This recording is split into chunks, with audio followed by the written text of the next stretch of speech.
had failed my business class because I didn't go to school in high school because I kept skipping school as a kid.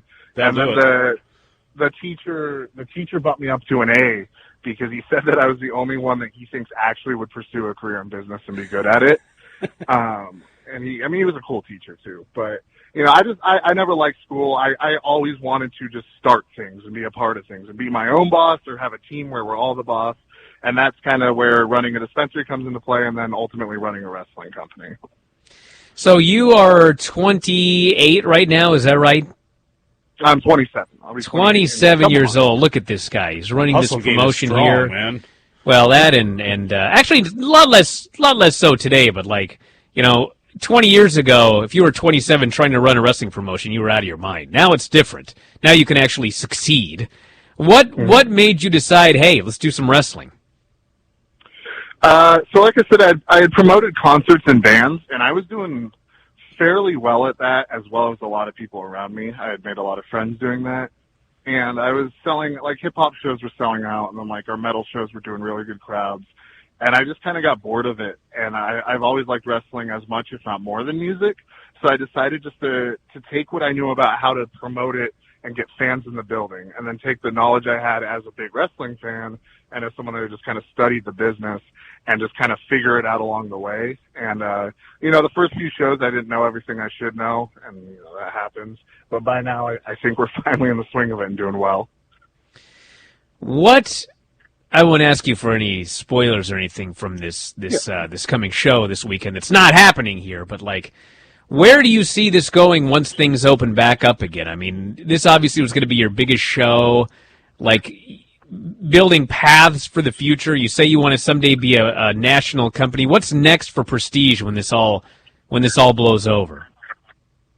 Here's some more news that people didn't even know. But as of right now, we have holds for dates in Northern California, and I think we're going to have to move those. So that was one of the plans.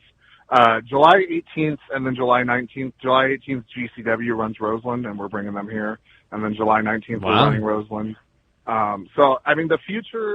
The future for me hopes to do more business with GCW because I think it's a good thing for our company, and I get along really well with Brett, and I believe in their brand, and we have similar.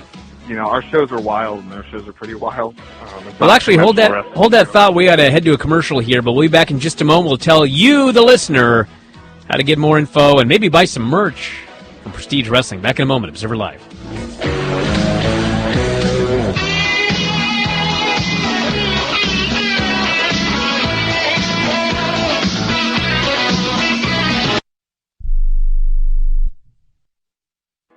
We are the Debt Destroyer Network.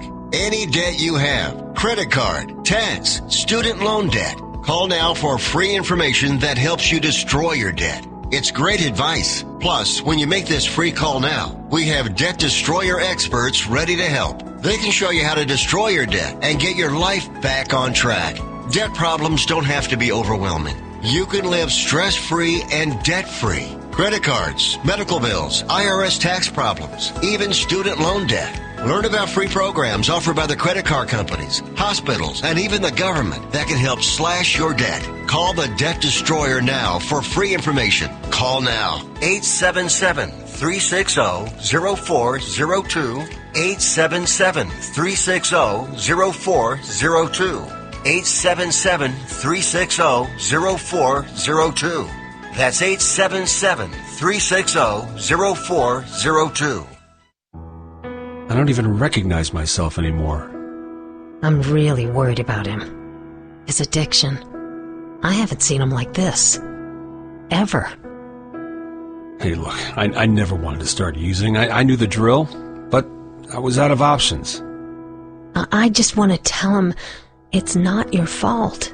There are people out there who can help. People who have felt your pain. They know what you're going through. This has to stop. I'm losing everything. Everyone. You've been strong your whole life. You can do this, but you have to reach out for help. It's time. I can do this. Addiction is a disease, and diseases need treatment. Call Quit Drugs 321 now at 800-338-6906, 800-338-6906. That's 800-338-6906. Paid for by the Detox and Treatment Helpline. Are you over 50? Would you like to get up to 33% more income in retirement? Then call now for this free book, Annuity Do's and Don'ts for Baby Boomers, from a leading financial firm on maximizing your income in retirement. That's right, free. This free book reveals little-known truths about annuities in simple-to-understand terms that will help you make the right choices before buying an annuity. And it's free. As a bonus, we'll also throw in a free annuity rate report summarizing the rates and benefits from financially strong insurers. That's right, Annuity Do's and Don'ts for Baby Boomers and Annuity Rate Report, both absolutely free for calling today. 800-720-5971, 800-720-5971, 800-720-5971. That's 800-720-5971. Producers have the appropriate licenses for the products they offer. Increased income is possible using strategies suited to your goals and may require buying multiple annuities and holding them full term.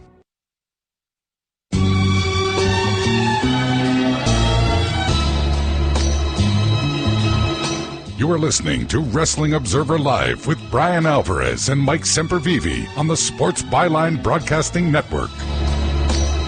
Back in the show, Brian Alvarez here, Wrestling Observer Live. Mike Sempervive, also of WrestlingObserver.com. William Quintana is here, Prestige Wrestling. He's got $5,000 worth of merch he's got to unload.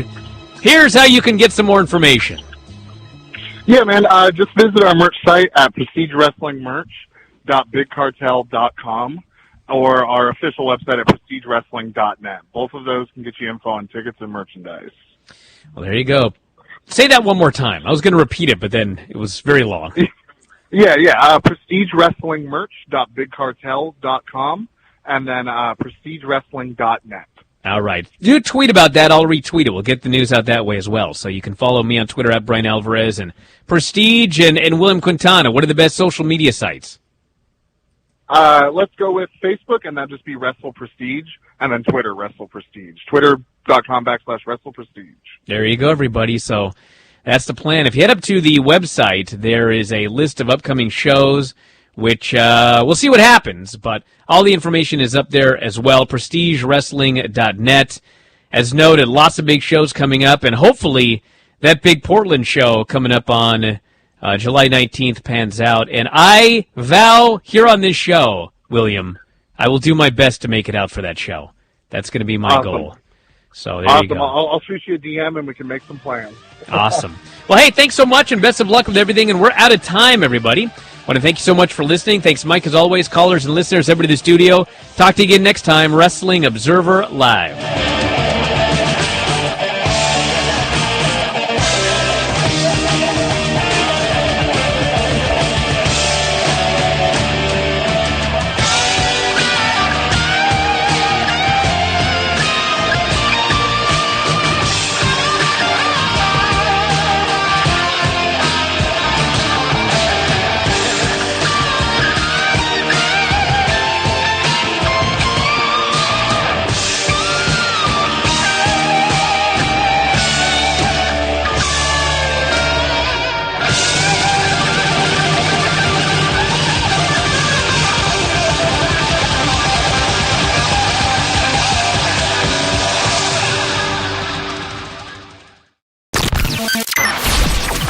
You're listening to the Heartland Newsfeed Radio Network, broadcasting live 24/7 at heartlandnewsfeed.com. This stream is supported by advertisers and contributions by you. Follow us on Facebook, Twitter, and Instagram. The Public News Service Daily Newscast for March the 18th, 2020. I'm Mike Clifford. The polls closed first in Florida thanks to a crush of early voting. The Sunshine State saw more votes cast than in the 2016 election, despite coronavirus concerns. Networks called the race for Biden just seconds after the polls closed. By all measures, Biden trounced Sanders, picking up around 60% of the projected vote versus Sanders, who was stuck near 20%. Next up, Biden, the projected winner in Illinois, capturing 59% versus Sanders' 36%. and Biden swept the night, taking Arizona by a 10-point margin. As state officials continually review and implement measures to reduce the spread of the new coronavirus, criminal justice groups say the youth in conflict with the law should be a priority. Elizabeth Clark with the Juvenile Justice Initiative contends Illinois needs to immediately limit confinement of children and young adults by setting 14 as the minimum age for detention. She also says detention shouldn't be an option for kids facing low-level property or technical violations and charges of failure to appear. In other developed countries, it's used very sparingly, removing especially children from home. And this is an opportunity for us to become more consistent with these international levels of the use of incarceration. Clark says such protections are the cornerstone of justice policy in other nations. She cites Hamburg, Germany as an example, with 1/10 the incarcerated population of Cook County. Mary Sherman reporting.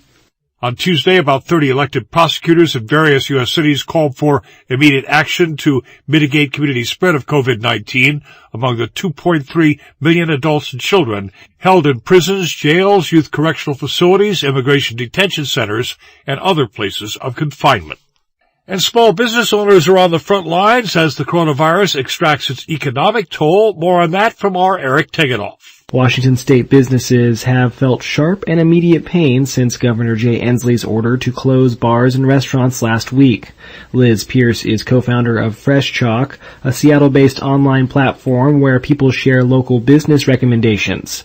Fresh Chalk did a survey of business owners and found 42% say they might go out of business.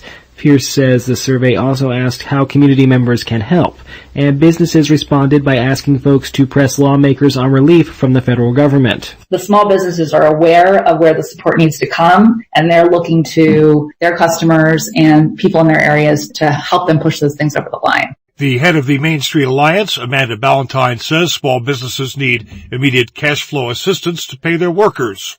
Ballantyne derides the airline industry's call for a $50 billion bailout when small businesses employ nearly half the country's private workforce.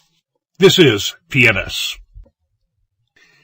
The Trump administration wants to send direct cash payments to Americans in the coming weeks to help them cope with the economic ravages of the coronavirus.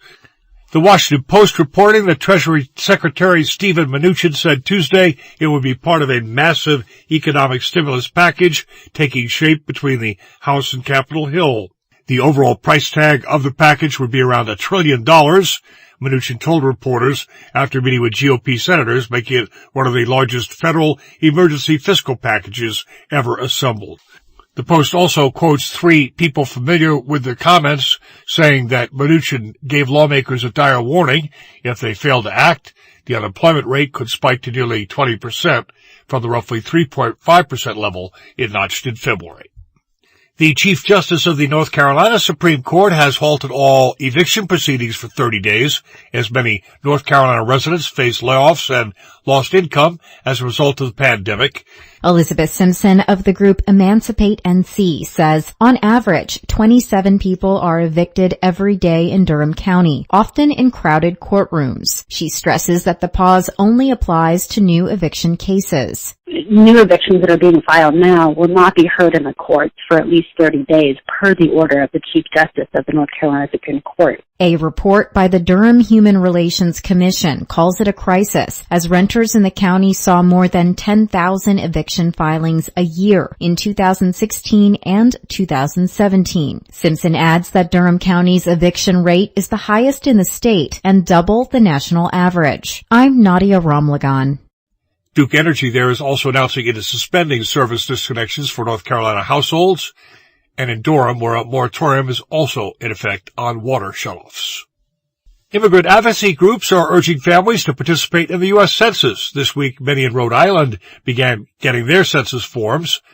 Mario Bueno is with the group Progressive Latino. He says he's working to reassure immigrant families in Central Falls that they'll not be asked questions about their citizenship status. We understand that there is no citizenship question, that people's information will be maintained confidential as in the past and will not be shared. That's what we're relaying to the community. And with more people self-isolating, James Jimenez with New Mexico Voices for Children points out it is a real good time to complete your 2020 census form. You can do it online, you can do it by mail, you can do it over the phone, and all of those ways will ensure that no one ends up knocking on your door, and so you can continue to self-isolate. Prior to the coronavirus outbreak, the U.S. Census Bureau said it had recruited enough people for the once-in-a-decade head count ahead of the big push, April 1st, which is Census Day. I'm Mike Clifford for Public News Service. We are member and listener supported, and we're online at publicnewsservice.org. Hey, I'm Andy, and I started Harry's, the shaving company that's fixing shaving. At Harry's, we keep it simple. We make sharp, durable blades and offer them at honest prices for as low as $2 each. We obsess over quality so much that we do crazy things, like buy a German razor blade factory. So give us a try with this special offer. Get a Harry's starter set with a 5-blade razor, weighted handle, shave gel, and a travel cover. All for only $3 with free shipping. Just go to harrys.com and enter 5 at checkout. That's harrys.com, code 5.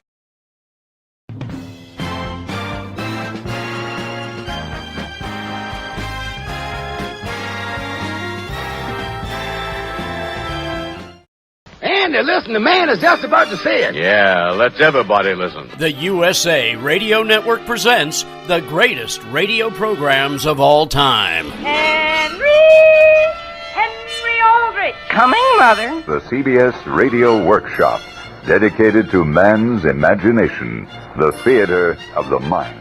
This is classic radio theater. Want to get away from it all? The FBI in Peace and War. Fibber, McGee, and Molly. The unexpected. The unexpected. The unexpected. Now here's your host, Wyatt Cox. Good evening, friends. Amos and Andy, as it was originally broadcast back on this date in 1951, 69 years ago today, Uncle Sylvester's wedding. And we thank you for tuning in on this Wednesday, Hump Day, 18th day of March. This is the 77th day of the year. We have 78th day of the year, 288 days remaining till we get to 2021. It was on this date in 1766 the British Parliament repealed the Stamp Act, which was very unpopular in the British colonies. American Express founded on this date in 1850. In 1865, the Congress of the Confederate States of America adjourned for the last time. Hawaii signed a treaty with the U.S. granting exclusive trading rights in 1874. In 1893, Governor George Lord Stanley pledged to donate a silver challenge cup, later named after him, as an award for the best ice hockey team in Canada, and it was now available only to National Hockey League teams. It was on this date in 1922, Mohandas Gandhi, sentenced to 6 years in prison in India for civil disobedience. He would only serve 2 years. Mexico nationalized all foreign-owned oil properties on this date in 1938. And in 1940, Adolf Hitler, Benito Mussolini met in Brenner Pass in the Alps, agreed to form an alliance against France and the United Kingdom. Mount Vesuvius erupted in Italy on this date in 1944. 26 people killed, thousands had to flee their homes.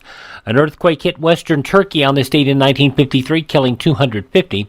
President Eisenhower signed a bill on this date in 1959 allowing for Hawaiian statehood, which would become official on August 21st. Well, he's now an icon, but he was freshly introduced on this date in 1961, the Pillsbury Doughboy. Don't forget home baked at your house. Bake Pillsbury. The Doughboy, properly named Poppin' Fresh, was originally a product of stop-action clay animation, but is now created by CGI. Computers, you know. The first astronaut to walk in space did so on this date in 1965, as we hear from Radio Moscow. This is Radio Moscow. Here is the latest news about the Soviet spaceflight now in progress. At 11:30 this morning, Moscow time, one of the Soviet spacemen left the spaceship in outer space.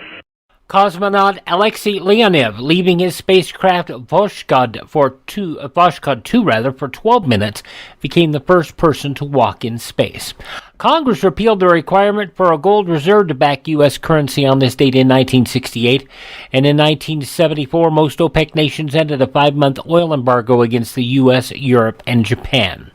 In the largest art theft in history, 12 paintings collectively worth about $300 million stolen on this date in 1990 from the Isabel Stewart Gardner Museum in Boston. More than 89 persons in over 20 states charged on this date in 2002 in the first phase of a nationwide crackdown on the proliferation of child pornography via the Internet. Our investigation uncovered an estimated 7,000 members, including some 2,400 outside our borders, using email and the Candyman website to post, download, and share pornographic images of children. Attorney General John Ashcroft said individuals identified as subjects in Operation Candyman included Little League coaches, teacher's aide, guidance counselor, school bus driver, foster care parent, and professionals in the medical, educational, military, and law enforcement fields. About $1 billion taken from Iraq's central bank by Saddam Hussein and his family just hours before the U.S. began bombing Iraq on this date in 2003, the biggest bank robbery in history. It would be a year later in 2004, President Bush would thank the troops. In 1 year's time, Saddam Hussein has gone from a palace to a bunker to a spider hole to jail.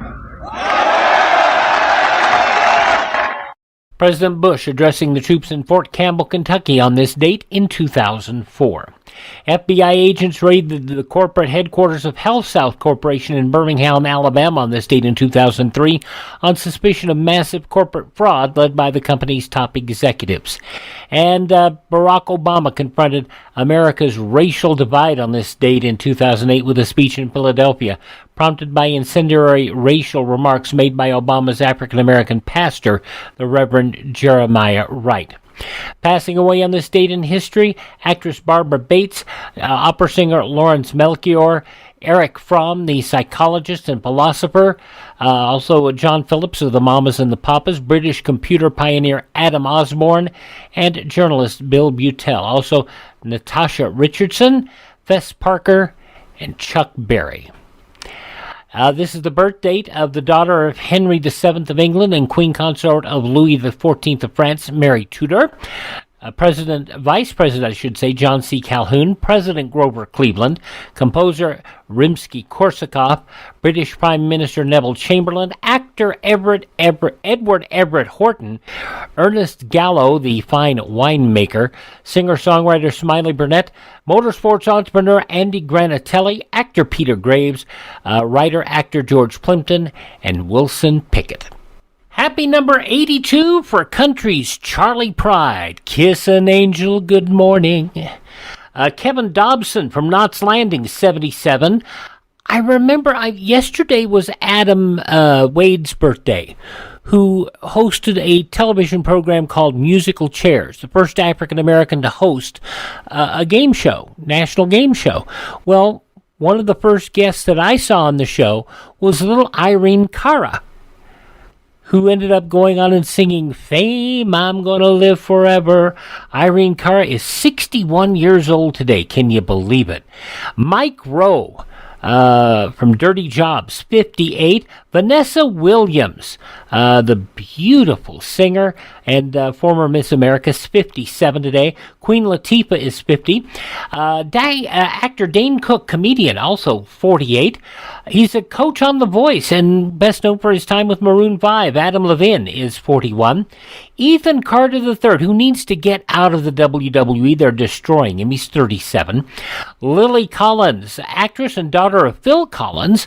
Lily is 31 today. Actress Madeline Carroll is 24. And from Big Time Rush and Red Band Society, Ciara Bravo is 23.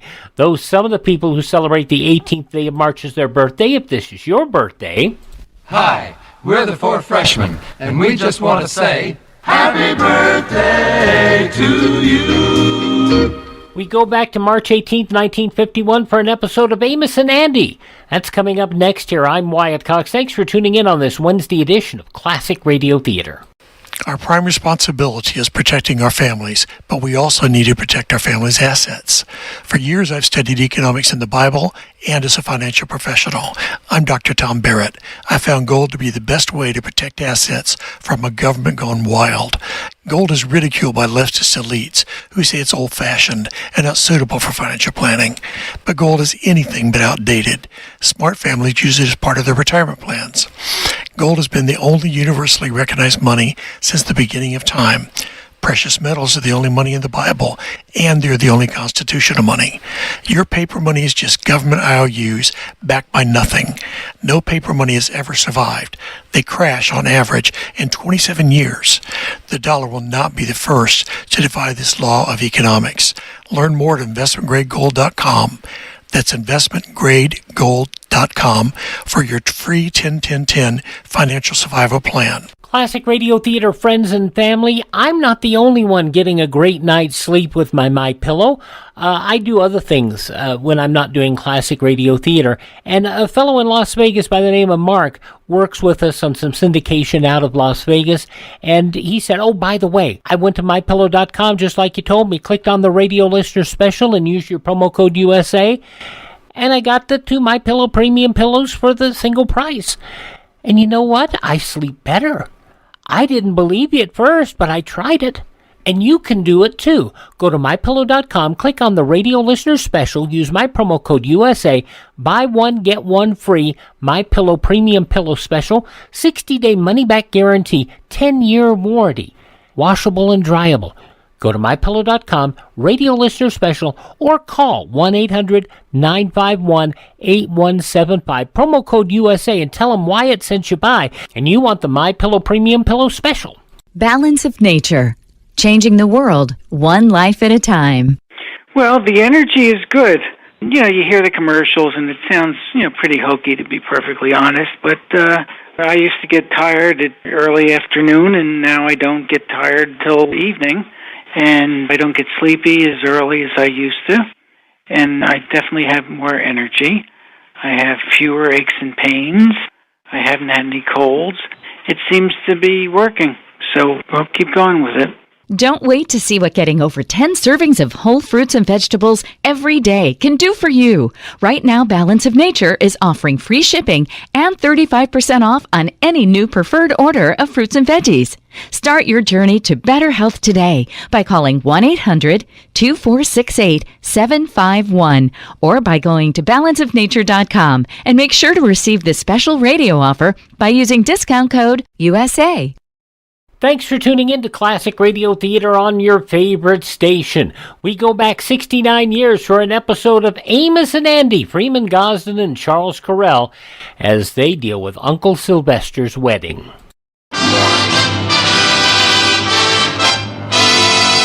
Andy, you know what that music say? Yes, sir, Amos. That music say, good health to all from Rexall.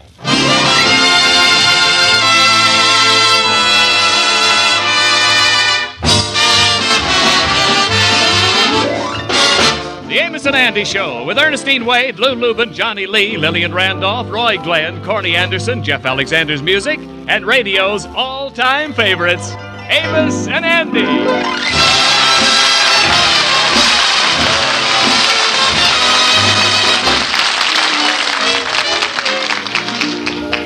How do you do, ladies and gentlemen?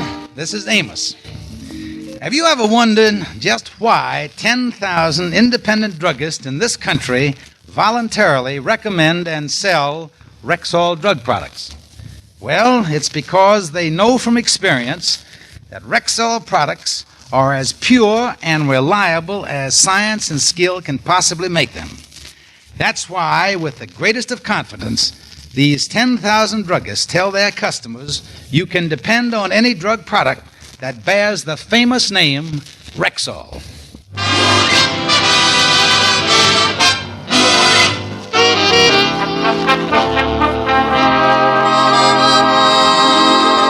With every married man, his wife's relatives are always a bone of contention. And this is doubly true in the case of the kingfish. Sapphire's mother has always been one of the sore points. I tell you, Sapphire, that mama of yours ain't coming here for dinner. I don't want to see her around. He got the face of a gopher and the disposition of a hermit crab. Don't you speak about Mama like that, you bum. My Mama happens to be one of the sweetest and most gentle women in the world. Sweet and gentle? Huh. Look what you did to your father. Hit him on the head with a crowbar and put him in his grave. Mama did not hit my papa on the head with a crowbar. Well, then why did they bury the old boy with a derby on then? Tell me that. Don't you talk that way about my Mama. I'll have you know. Put down that face. You ain't gonna hit me with that.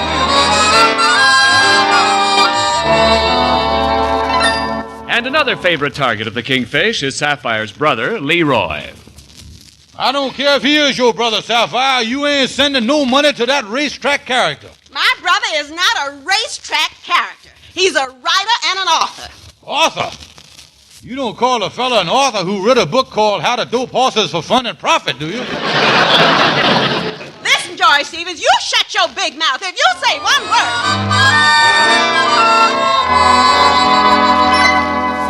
But Sapphire has one relative the Kingfish feels different about. Uncle Sylvester. For Uncle Sylvester, the Kingfish has all the love and affection in the world.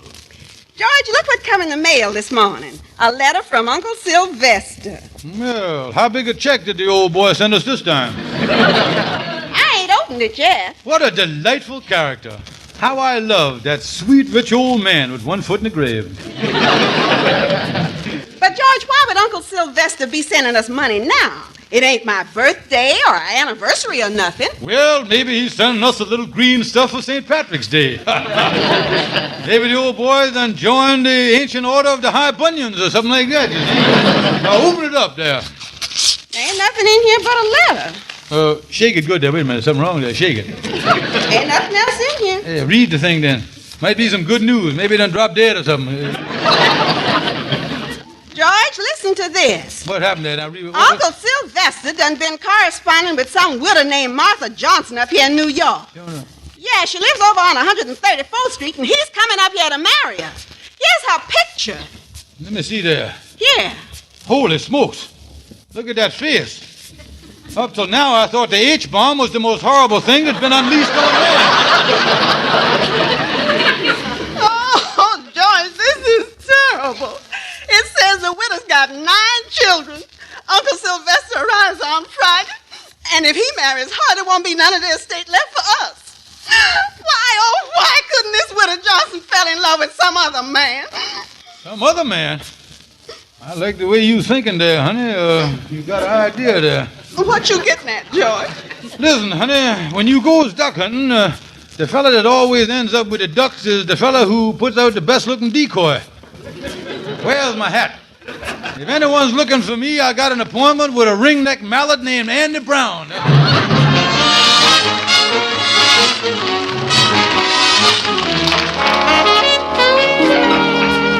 Well, come on in my office here. I've been waiting for you. Yeah, Lightning say you wanted to see me. What's up, Kingfish? Well, now listen, Andy. I got a proposition to put up to you here. Now, I ain't got no time to beat around the bush.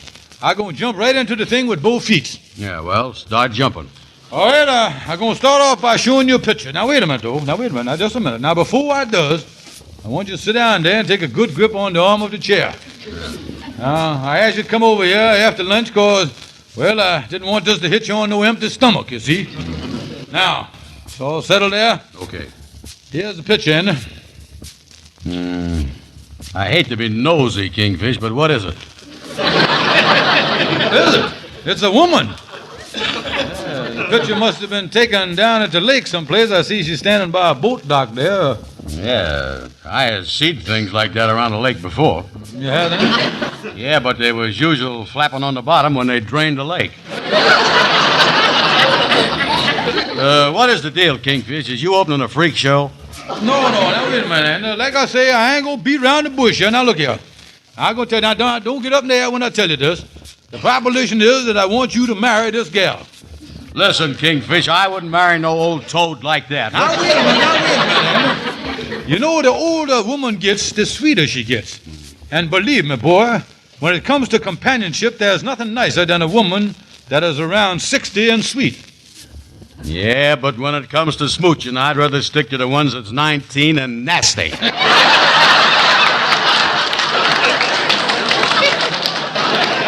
listen, Anna, here is the proposition.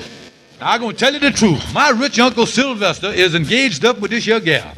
Now, if he marry her, me and Sapphire going to be cut off without a nickel.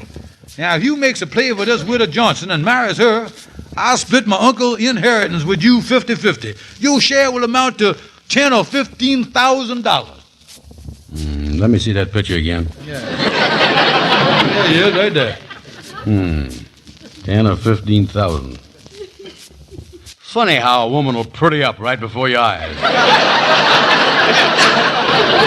It's a deal, Kingfish. It's a deal. Well, good. Congratulations, Anna. It ain't every man that becomes a husband and a father of 9 children in one day. Yeah, well, I'm, 9 children.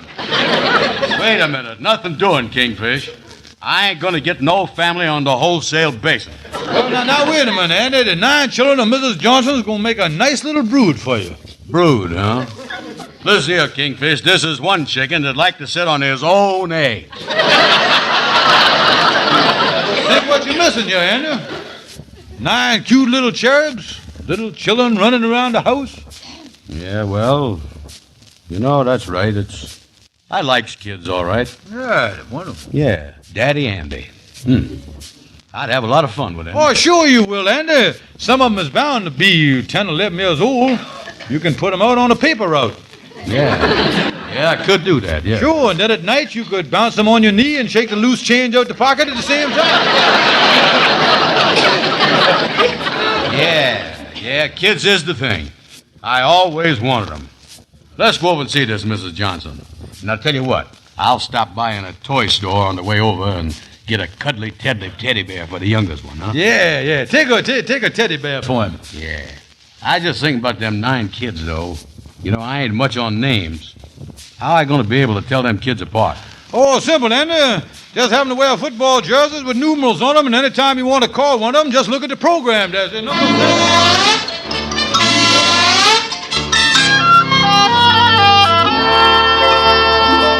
Well, here we is, Andy. 132 West 134th Street. Mrs. Martha Johnson. 1A. Here we is, right there, Dad. Yeah. This is sure a cute teddy bear I bought, ain't it? Yeah, now, I'll ring the bell there. Yeah, you know, that is a cute little teddy bear, all right? Yeah. Wait a minute, somebody coming to the door. Well, what did you 2 mugs want? Excuse us for protruding, mister, but we'd like to see Mrs. Martha Johnson. She ain't home now.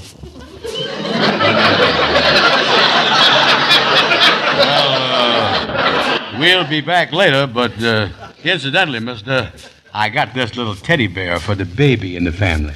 Yeah, I believe the little baby's name is Herman. I'll take it, and I'll tell Mom she had callers. Mom? Yeah, I'm Herman. Thanks a lot.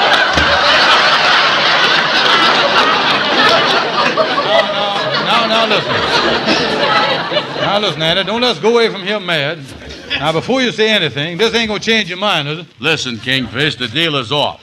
I don't want no child that could put me over his knee.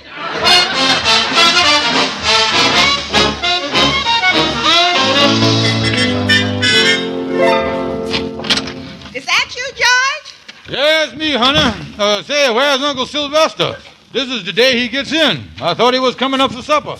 George, he just called from his hotel. He's in bed.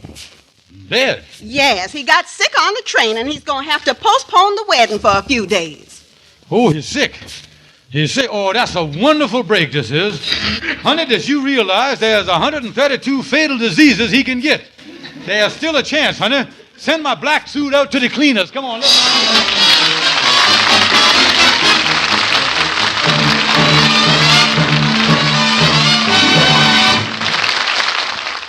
The show started out as a quarter-hour program that was basically soap opera. There were humorous elements to it, but basically it was a soap. And then in 1944, it became a full half-hour comedy program played strictly for laughs. And there were a lot of them. March 18th, 1951, Amos and Andy here on Classic Radio Theater. I'm Wyatt Cox. Coming up in 4 minutes, we'll have the news of the day from 69 years ago and the conclusion of Amos and Andy. Classic Radio Theater family, let me ask you a question. How did you sleep last night? Did you toss and turn? Could you just not get comfortable? And that is one of the things that the MyPillow does for you. Because part and the bulk of the problem of not being able to get to sleep at night is because that doggone pillow. You just can't get comfortable.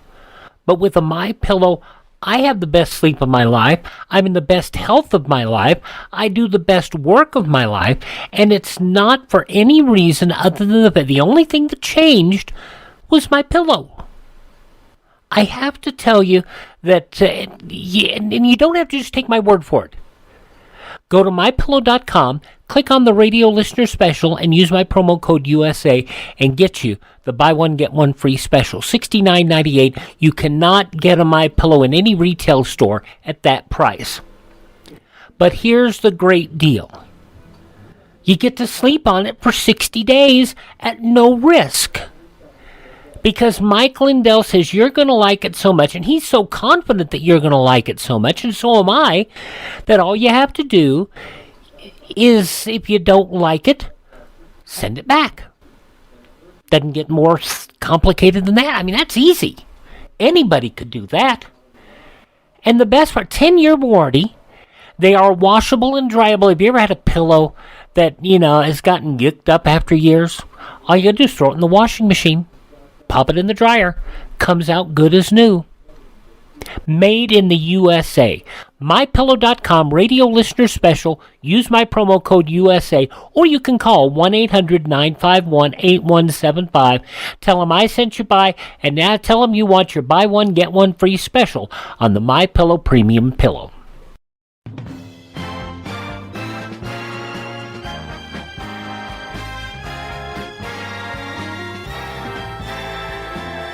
And you're listening to Classic Radio Theater on your favorite station, an episode of Amos and Andy, as it was originally broadcast Sunday, March 18th, 1951.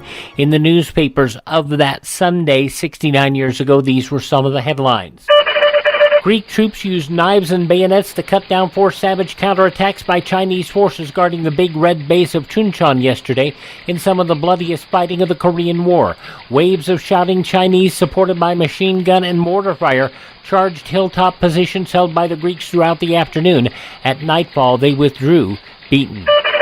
A sensational series of investigations into such topics as multi-billion-dollar government lending, military surplus sales, and the underworld's activities yesterday produced a charge by Senator Taft, the Ohio Republican, that the administration is guilty of political corruption. A decision by a House committee chairman to give John Marragon, former White House hanger-on, a chance to tell what he knows about George Dawson, Britisher described as a kingpin in massive deals in surplus property. A double threat of contempt and perjury charges against boss racketeer Frank Costello, and the Treasury moves to pin income tax evasion charges on many mobsters and gamblers. A Thomas Rust Underwood, appointed to the U.S. Senate yesterday by Kentucky Governor Lawrence Weatherby. Underwood, 53, Democratic congressman from the 6th District and editor of the Lexington, Kentucky Herald, will replace Virgil M. Chapman, who died of injuries received in an auto accident in Washington, March 8th. General Eisenhower denied last night that President Truman ever mentioned to him any political possibilities of 1952. The statement, issued through an official spokesman, was in response to inquiries about a story by NBC correspondent Merrill Muller, saying President Truman made a deal with Eisenhower to make Ike available for the presidential campaign of 1952. The story, written for Quill, a magazine published by Sigma Delta Chi, National Professional Journalism Fraternity, and was released in Miami by John T. Bills, managing editor of the Quill. Actress Katharine Hepburn, returning to her home in Bloomfield, Connecticut, found her mother dead in bed yesterday afternoon. Mrs. Thomas N. Hepburn, mother of the actress and wife of a prominent Hartford surgeon, widely known for her long interest and leadership in the birth control movement. Republican National Chairman Guy George Gabrielson demanded yesterday that Senate investigators prove, if they can, any improprieties by himself or other Republicans in connection with RFC loans. Defending his own name in one case, Gabrielson made the demand in a letter to Senator Paul H. Douglas, Democrat of Illinois, a member of the subcommittee, which has been delving into Reconstruction Finance Corporation loan policies. Douglas remarked in Senate debate Thursday that in the case involving Gabrielson, he did not think any illegal practices were found, but we have detected improprieties. He also said Chairman J. William Fulbright, the Democrat of Arkansas, took caution to protect Republicans from any unjust smear accusations. A music teacher who used a naughty word in a row with her principal has her job back in suburban St. Clair Shores near Detroit. The school board decided it was a tempest in a teapot. Miss Victoria Hugo had been suspended because she told her principal, Mrs. Margaret Brown, "I'll be damned if I go home." She had been ordered to leave after a dispute with the principal. A grandniece of the late John D. Rockefeller undoubtedly murdered two of her daughters and then committed suicide. That, according to Police Captain David W. Robbins in Greenwich, Connecticut. Mrs. Winifred Rockefeller Enney and the two girls, Winifred and Joseph, were found dead in the garage of their home. Mrs. Enney had undergone treatment for a nervous disorder. Bad luck Friday night put the bite on Ollie Headland, 55-year-old carpenter of Evanston, Illinois. Headland reported to police his lunchbox bounced out of his truck while he was on his way to work. Headland telling police, "I don't mind losing the box and sandwiches, but my false teeth were in the box." Those some of the day's top news stories as reported in the newspapers of Sunday, March 18th, 1951. On your radio, Amos and Andy, which continues now on Classic Radio Theater.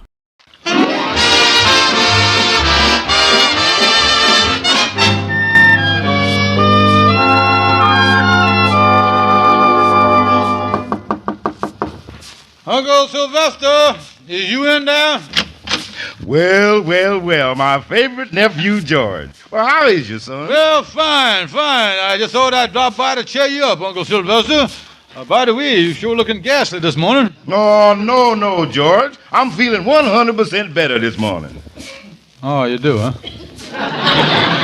Yes, I went to a clinic this morning for a complete and thorough checkup. Yeah. I had 5 different doctors look at me, and they said as far as they can see, I'm as spry as a young chicken. Well, now, wait a minute, Uncle. I wouldn't put too much stock in that. There's a lot of chickens that was running around spry and healthy one day, and the next day, they ended up in a casserole keeping company with a dumpling. Well, of course, they didn't give me no final diagnosis. Didn't they? Said that they'd mail me a complete medical report in 2 or 3 days. No. But I feel that nothing is wrong, and I'm going right ahead with the wedding as soon as I get the report. And I know that you and Sapphire will be very happy for me. Happy? Oh, yeah, we are hysterical about the whole thing. Oh, yeah.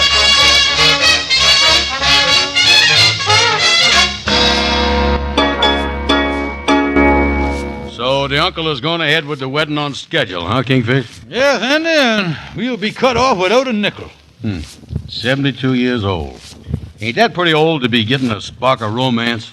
Listen, Andy, there's been many a campfire that the Rangers thought was out. And it ended up by burning down 3,000 acres of timber before they could get it under control. Oh, I tell you, Andy, the trouble... Yeah. Well, Shorty the barber, where you been? I ain't seen you around in a couple of weeks. Oh, I've been laid up with a bad case of laryngitis. I had an awful time to talk. I had a lot of trouble with my speech. My throat closed. I opened my mouth and nothing. I couldn't, you see, you couldn't understand a word I said. Yeah, well, you sound all right now, Shorty, but say, did you hear the bad news about the Kingfish?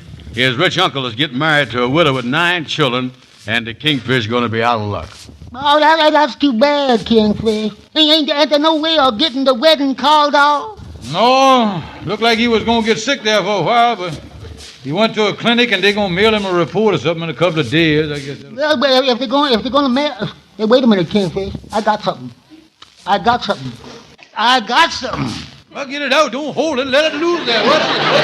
Now, look, if you take the report from the clinic advising your uncle that the worst thing he could do is get married and got it to him before the real report got in, you'd nip the whole thing right in the bud, you see. Yeah, if I could get a fake report to him. Hmm? Yeah, make out a report from the clinic. Yeah, why didn't I think of a simple thing like that? Because you don't think deep enough. You don't grasp the subject like I. You don't have the inherent qualities that. You don't. You got. When I got. You ain't as simple-minded as I am.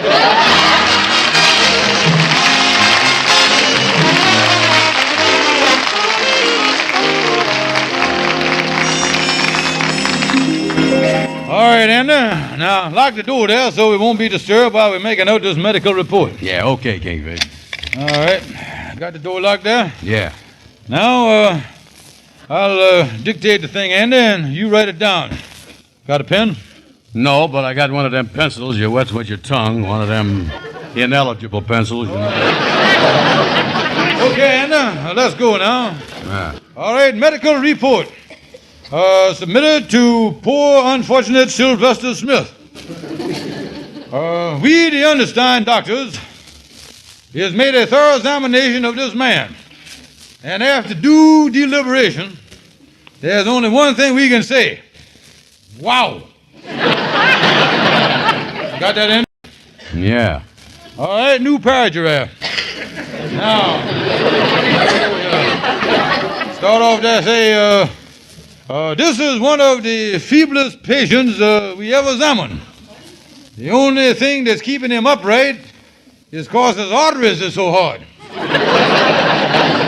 that ought to scare the old boy right there. You said it.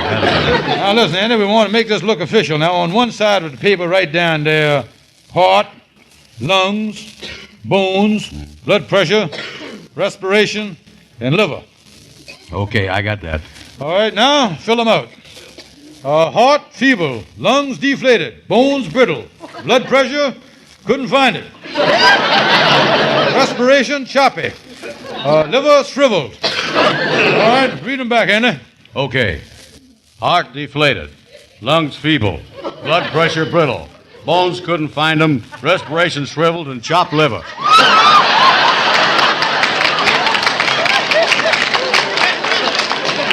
Andy, this is a clinic we're dealing with here now, not a delicatessen, you know. Well, you're giving to me too fast. I ain't no driptation expert, you know. Well, now, look, Andy, we ain't getting no place here. What is we going to do? Yeah, I don't know what. Look, I got an idea here. You remember that cat that Sapphire had once?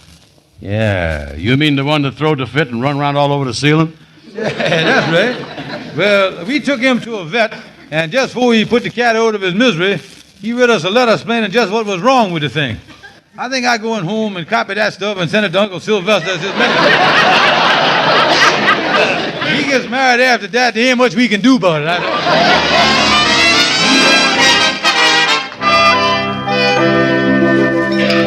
Well, Uncle Sylvester, it's nice of you to take us out to dinner tonight. Yes, Uncle Sylvester, but you seemed upset all evening. Well, that's why I asked you out to dinner.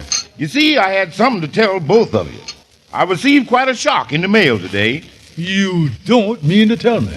Yeah, what could you have possibly received in the mail that could have upset you? Well, it was my medical report from the clinic. Oh. It was much worse than I expected. Sure enough. In addition to several other strange complications, I appear to be suffering from distemper. Oh, Uncle, that's terrible. Yeah, it must have come on you all of a sudden, because when I kissed you at the train, I noticed your nose was cold.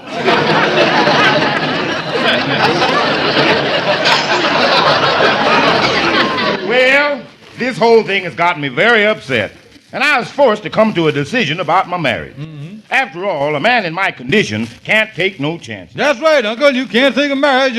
What you need right now is plenty of care and rest. Yeah, I agree with you. That's why I'm marrying the widow Johnson sooner than I expected. You see, she's a trained nurse. George, come back here. Where you going? Home to run around on the ceiling. That's what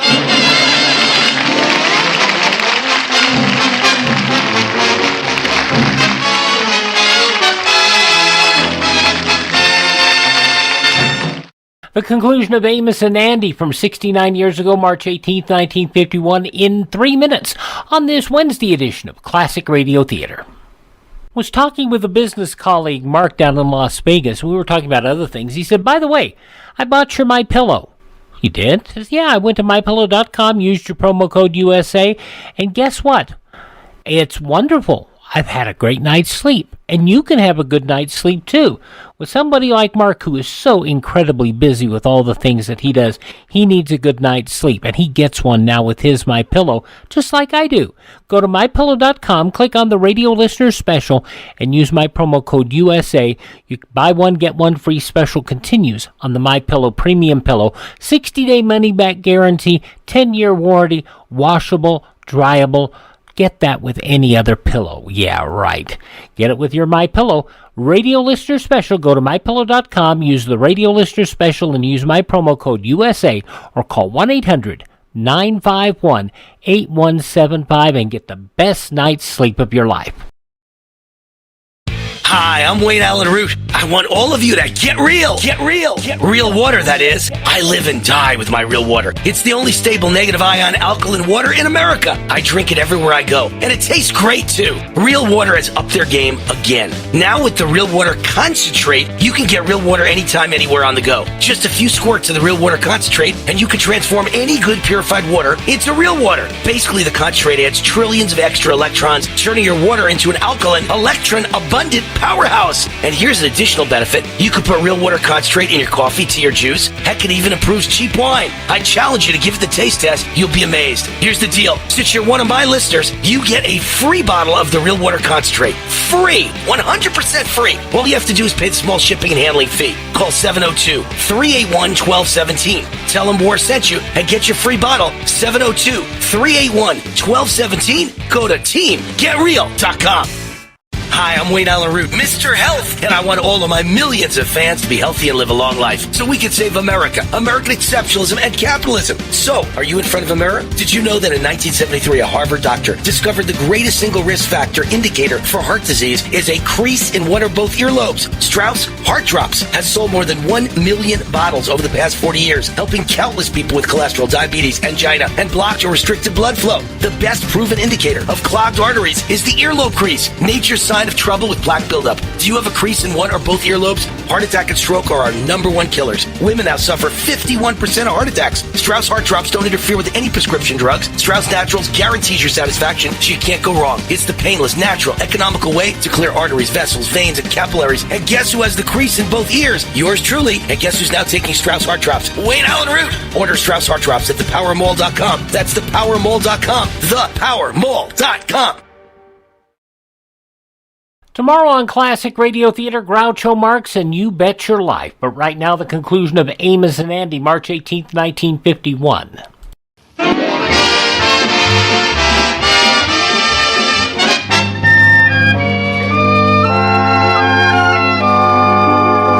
Oh, come on, Andy. The wedding's set for tomorrow.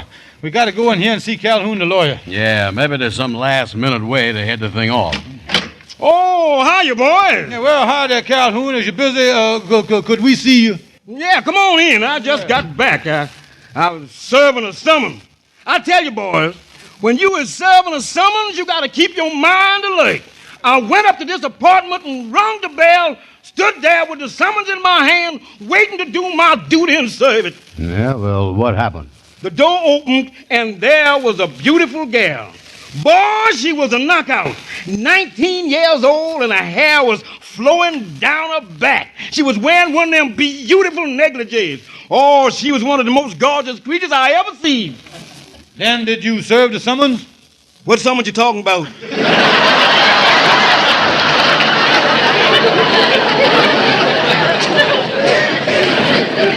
Now, look, Calhoun, never mind your problem.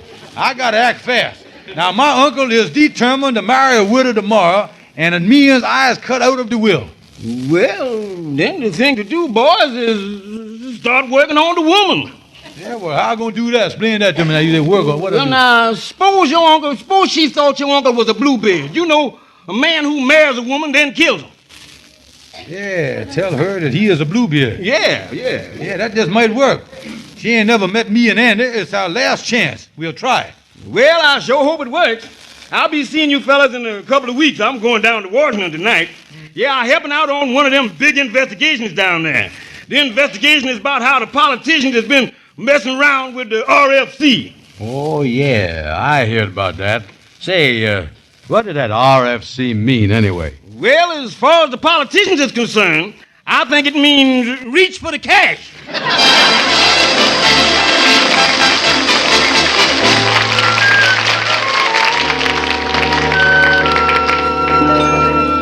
Look here, Andy. Her goofy son just left. Now, Andy, before I knock on the Widow Johnson's door here, remember, we is from the Secret Service. Yeah, and Uncle Sylvester is a Bluebeard. Yeah. I sure hope she's in. How do you do, Mrs. Johnson? Yes?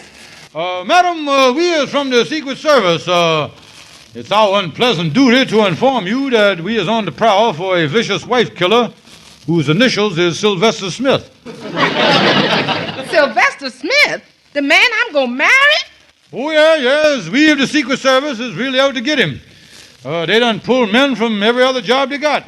Ain't they, Mr. Brown? Oh, yeah. We was guarding the president, but they done even took us off that job. You mean there's no one guarding the president? No, he's just sitting down there in Key West with a fishing pole in one hand and a shotgun in the other.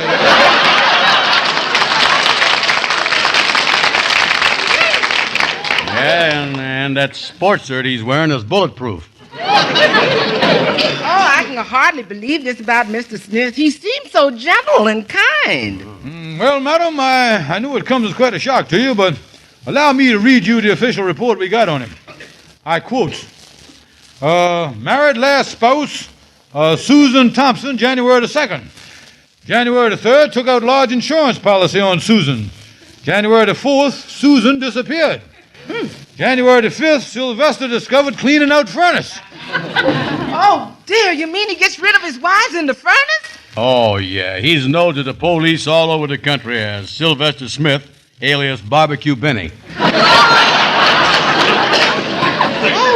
Oh, dear. How many wives has he done away with? Well, we ain't got the exact figure, but for the 3 winters, even during the coal shortage, his thermostat never fell below 80.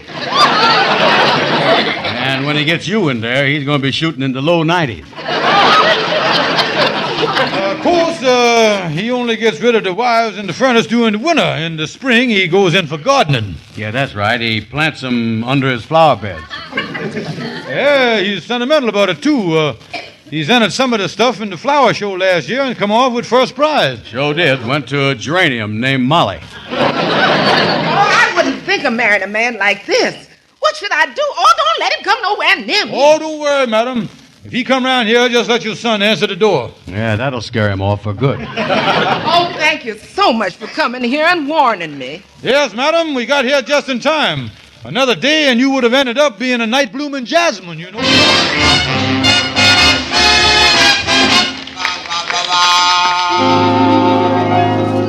Yes, Amos, that's the story. Yeah, well, Andy, I know the Kingfish has done a lot of crazy tricks in his day, but this is about the craziest one I done never heard of him doing, spoiling that old man's happiness. Oh, listen, Amos, if you'd have seen that Widow Johnson and that goofy son of hers, we were just saving the old boy from a fate that was worse than death. Oh, that was mean of the Kingfish, though. You say the Kingfish and Sapphire is down at the station now seeing Uncle Sylvester off, huh? Yeah, and the Kingfish is happy about the whole situation. He figured that the long trip up here and the disappointment of having the marriage called off and then the long trip back there might hurry up the Grim Reaper.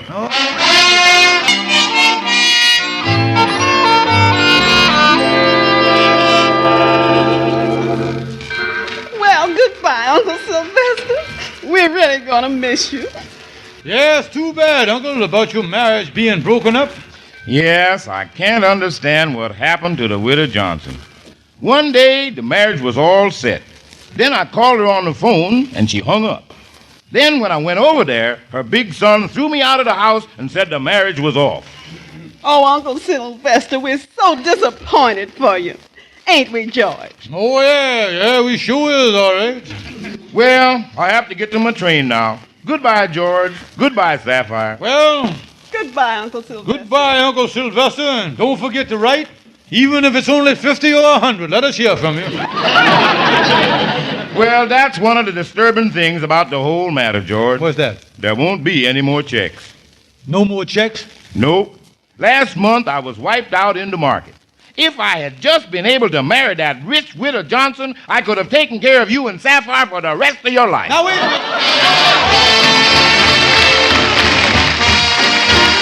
From March 18th, 1951, Amos and Andy here on Classic Radio Theater. Please visit our webpage, classicradio.stream. That is classicradio.stream. You can stream our programs there on demand and learn more about classic radio collecting and contact me. You can also find our programs anywhere on the internet that podcasts are served. Just search for USA Classic Radio Theater. I'm Wyatt Cox. Thank you for listening. Thank this station. Support the advertisers. Tell a friend the great radio shows are back. Classic Radio Theater right here on your favorite station and the USA Radio Network.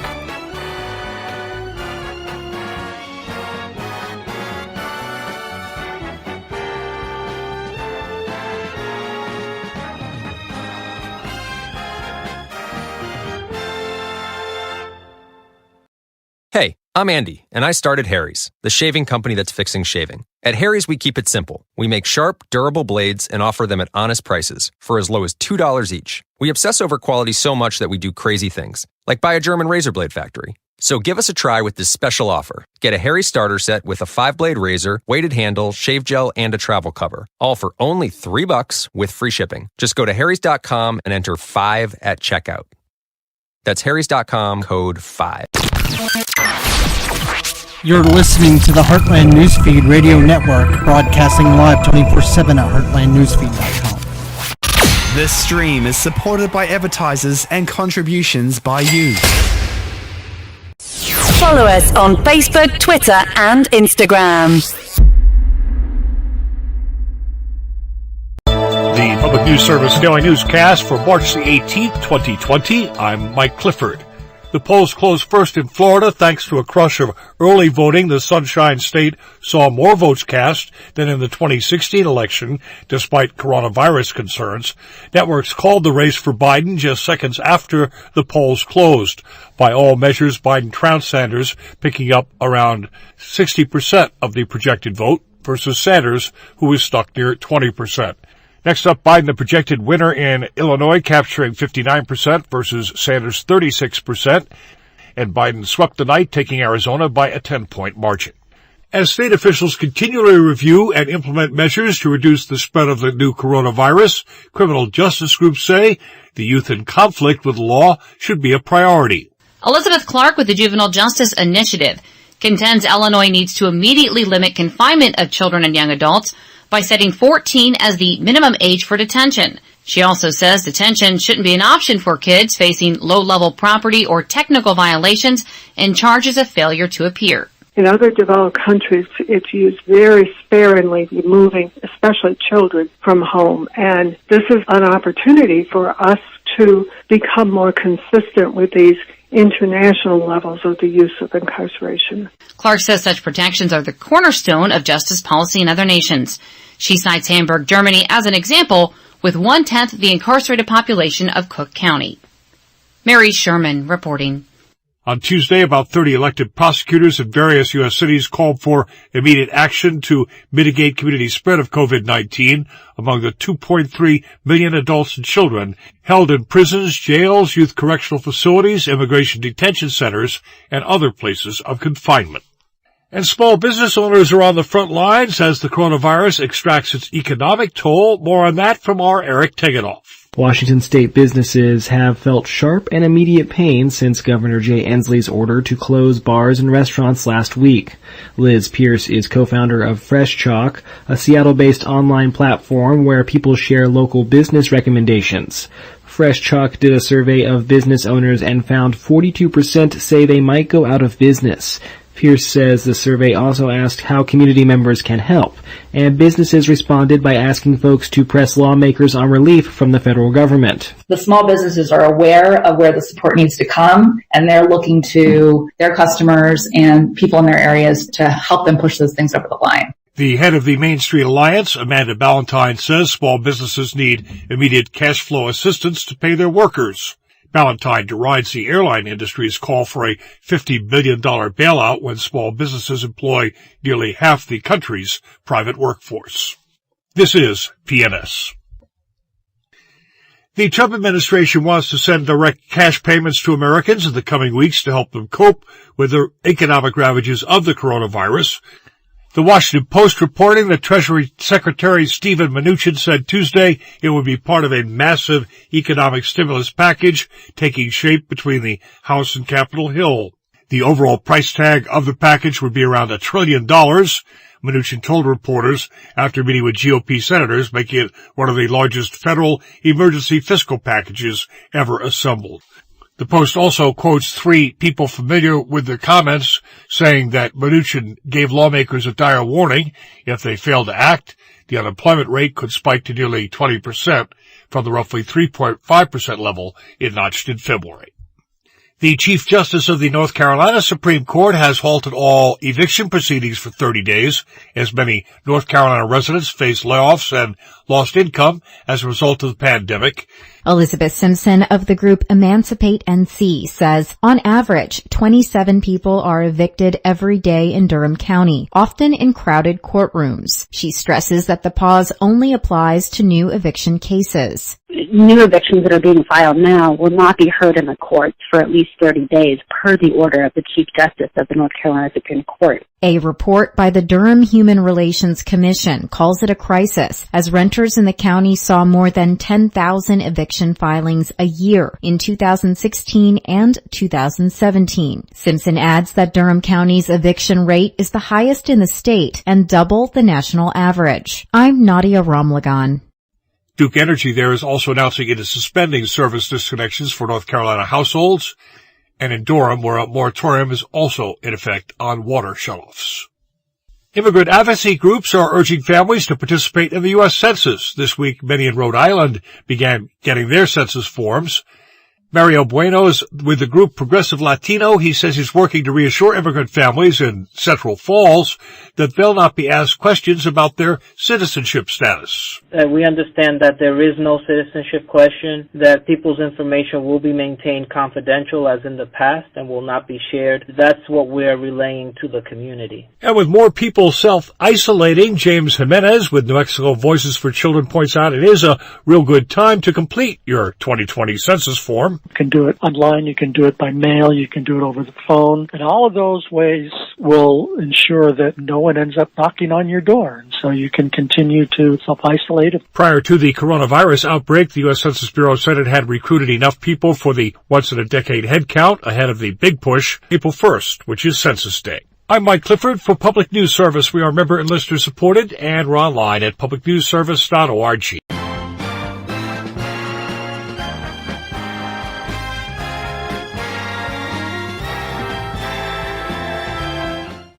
The USA Radio Network presents the greatest radio programs of all time. Jack Benny Program. Look, bud, I said your money or your life. I'm thinking it over. Fibber McGee and Molly.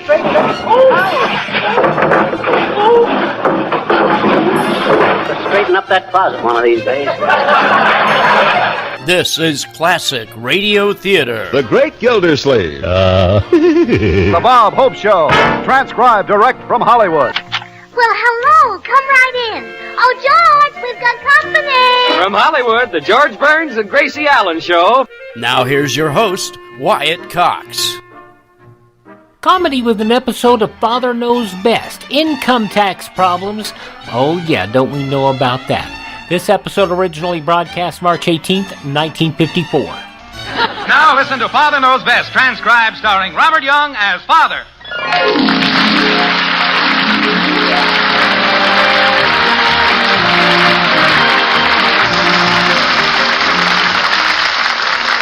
Welcome to Springfield and another half-hour visit with the folks in the White Frame House on Maple Street. Sit back and enjoy life with the Andersons. Kathy, Bud, Betty, Margaret, and Jim, as the head of this typical American household, again sets out to prove that Father knows best.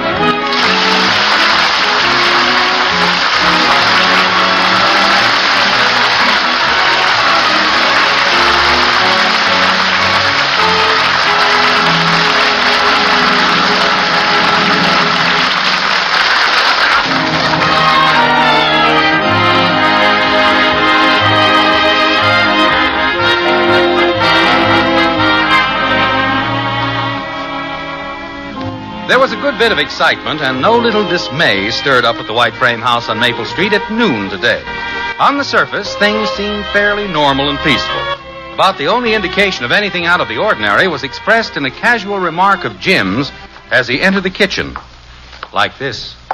Hello, honey. What's the matter with Bud?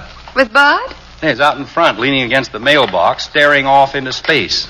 Oh, I didn't even know he was home from school yet. The strange thing is that he didn't budge an inch when I said lunch was probably ready. That is strange.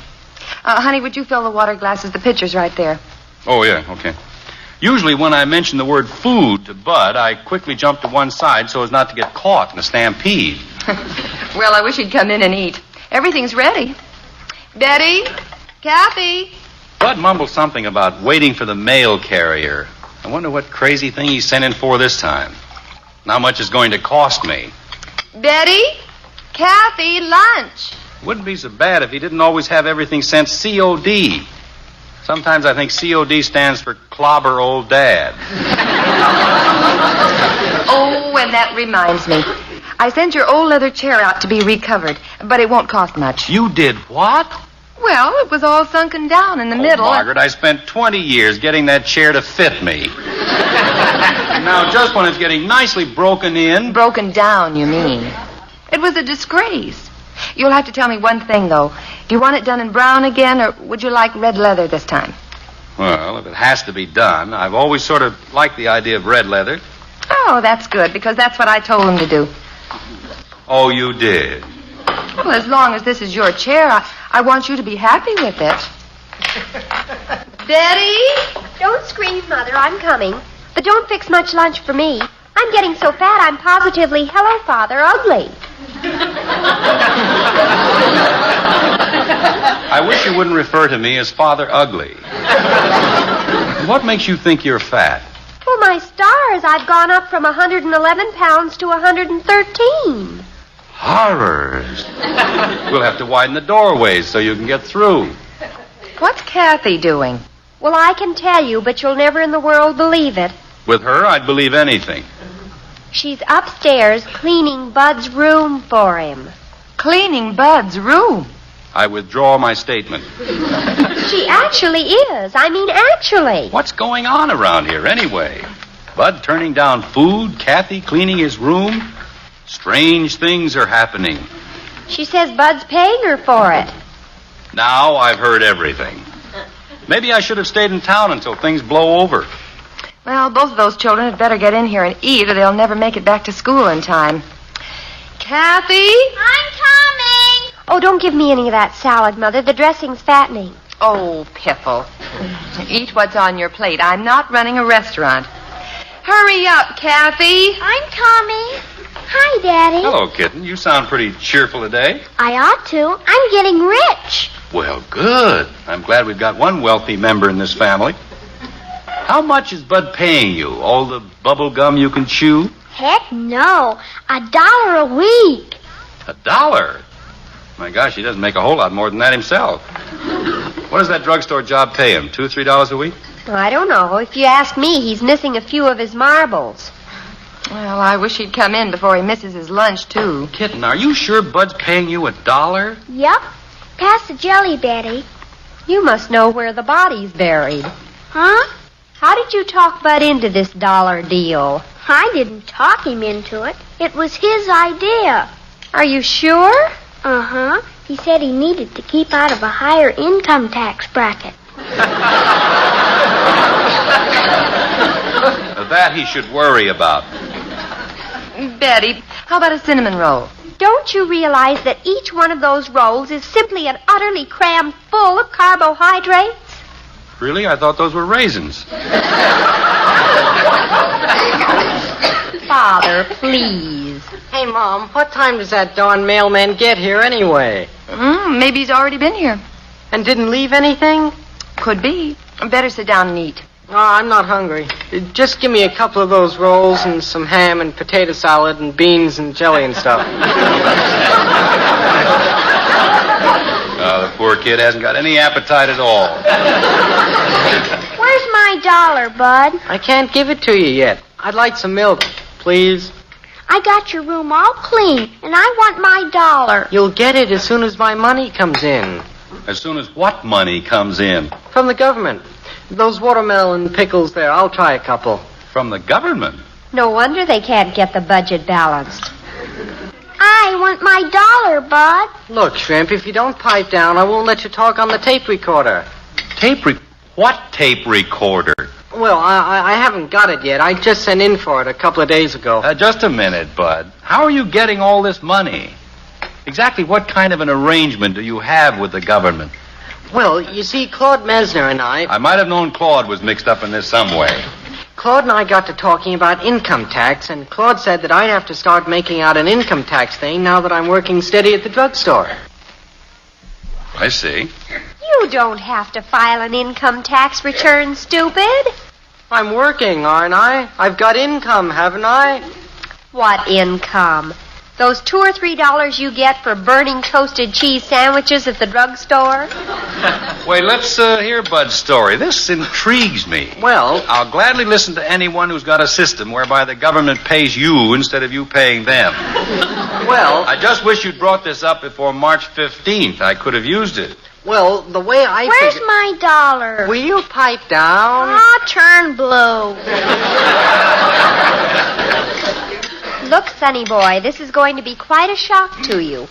But the income tax is something you have to pay, not get. Not the way Claude figures it. I may have been misjudging this boy. Go on. According to Claude, I ought to get a refund of, wait a minute. I got the blank in my pocket here. I'd love to see it. It's kind of wrinkled up. Where are we now? Oh, yeah, right here. I get a refund of $1,071.28. What? I'm going to raise my price to $2. I told Claude I thought that was awful high, but he said as long as I have it coming, I might as well take it. Just how did Claude arrive at that figure? Well, he just worked it out the regular way. Enter line 6 on line X and subtract line 2 and all that. I know, but exactly how did Claude get that figure? That's what I want to know. He ate too many starches. All right. You can save that for the sophomore spring follies. Let's see that blank, Bud. Well, Claude's got it all worked out. See, here's drugstore income here. $32.90. That includes tips. I see. Claude says they can be rough on you if you cheat on your tips. He's right. Then here's that $100 savings bond Aunt Mattie gave me for Christmas. You put that under income? Well, it came in. What's this item here, Bud? Loss from storm, $298. Oh, that's my baseball mitt. I lost it in a storm. Oh, I see. Never did find that thing. Anyway, my net income comes to $128.28. See that? Yeah. Now, over here, I put myself down for an exemption. And right here, I put Kathy down as a dependent. Kathy? Oh, boy, I'm a dependent. Don't I know it?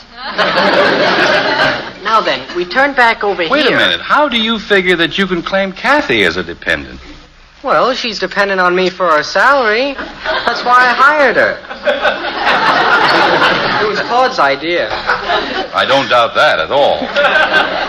He pointed out that even though it cost me a little money, it was worth several $100 to me in the long run. I'm going to raise my price to $3. Don't start getting grabby, or I'll drop you as a dependent. Let's see now. With 2 exemptions, that's $1,200. Yeah, that's the way Claude has it. Right there, see? Mm-hmm. And your net income is only $128.72, which leaves a difference of $1,071.28. Right. Now you haven't figured any actual tax here. Well, of course not. I shouldn't have to pay tax on money they owe me. Well, no, I guess you're right. Do they send that money in cash or check? I don't know. They've never sent me any. Daddy, wouldn't you eat just a little something? An apple, a glass of milk? Oh, I haven't time now, Mother. I've got to get back to school early this noon. I've decided I'll settle for 35 cents cash. Look, I can't change it now. It'll throw my whole income tax off. Well, how soon will I get it? As soon as the mailman brings it.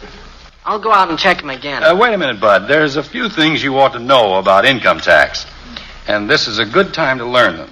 Claude told me everything. Oh, sure. In the first place, even if you were supposed to file a return... But I am supposed to. No, you're not. You didn't make $600. I will when you add in my $1,000 refund. You can't count that. But even if you were supposed to, and even if it was correct, which it isn't... What? You couldn't get a refund without first sending it in. But I did send it in. And in the second place, you can't list Kathy as a What did you say? You sent it in? Sure. You actually sent it in? Yeah. To the District Director of Internal Revenue. Oh, no. Isn't that the right place? Oh, Bud, why don't you check with me before you do these things? Wouldn't it be funny if they sent him that refund? Margaret, this is no laughing matter. Do you realize his name is the same as mine? Wait a minute, did you sign it as Bud Anderson? Of course not. James C. Anderson. Oh, me. Well, did you put the junior on? Oh, Claude thought I ought to leave that off. Sounded too kiddish. Hooray for Claude. Oh, Jim, what are you so worried about? They can see that it's all a mistake. Sure, but it's going to be a pretty suspicious-looking kind of a mistake. They'll get 2 returns from James C. Anderson, both the same address, both claiming Kathy as a dependent, both claiming James as an exemption, and one of them asking for a $1,000 refund. Well, you can explain it all, can't you? Sure, but are they going to believe it? They're checking everything that looks the least bit suspicious now. Well, I think you're just making a mountain out of a moleskin. Nothing will come of it. Oh, no? Gosh, Dad, you don't think they'll throw me in jail, do you? No, of course not. But all the red tape I'll have to go through explaining this... Kathy, go see who that is. Okay. Gosh, what am I going to do when my tape recorder gets here? Just send it back. And after this, don't send in for any more things until you've got the money to pay for it. Well, I thought I would have. And don't send in for anything until after you've checked with me. I just hope I don't get arrested.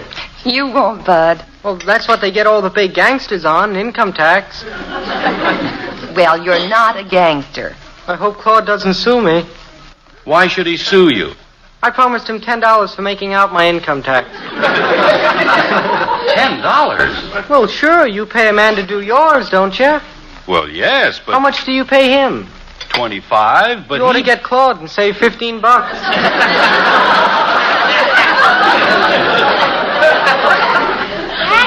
Yes, kitten?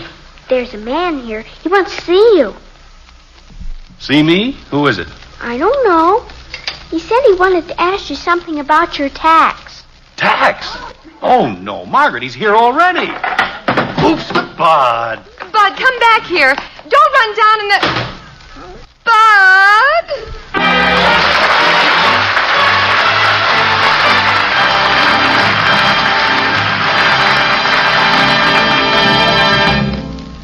Act 2 of Father Knows Best in just a moment. Oh, Bud's made a mess of this. March 18th, 1954, Father Knows Best on Classic Radio Theater. Balance of Nature, changing the world one life at a time. Well, the energy is good. You know, you hear the commercials and it sounds, pretty hokey to be perfectly honest, but I used to get tired at early afternoon and now I don't get tired till evening and I don't get sleepy as early as I used to and I definitely have more energy. I have fewer aches and pains. I haven't had any colds. It seems to be working, so I'll keep going with it. Don't wait to see what getting over 10 servings of whole fruits and vegetables every day can do for you. Right now, Balance of Nature is offering free shipping and 35% off on any new preferred order of fruits and veggies. Start your journey to better health today by calling 1-800-2468-751 or by going to balanceofnature.com and make sure to receive this special radio offer by using discount code USA. Classic Radio Theater friends and family, I'm not the only one getting a great night's sleep with my MyPillow. I do other things when I'm not doing Classic Radio Theater. And a fellow in Las Vegas by the name of Mark works with us on some syndication out of Las Vegas. And he said, oh, by the way, I went to MyPillow.com just like you told me, clicked on the radio listener special and used your promo code USA. And I got the 2 MyPillow premium pillows for the single price. And you know what? I sleep better. I didn't believe you at first, but I tried it.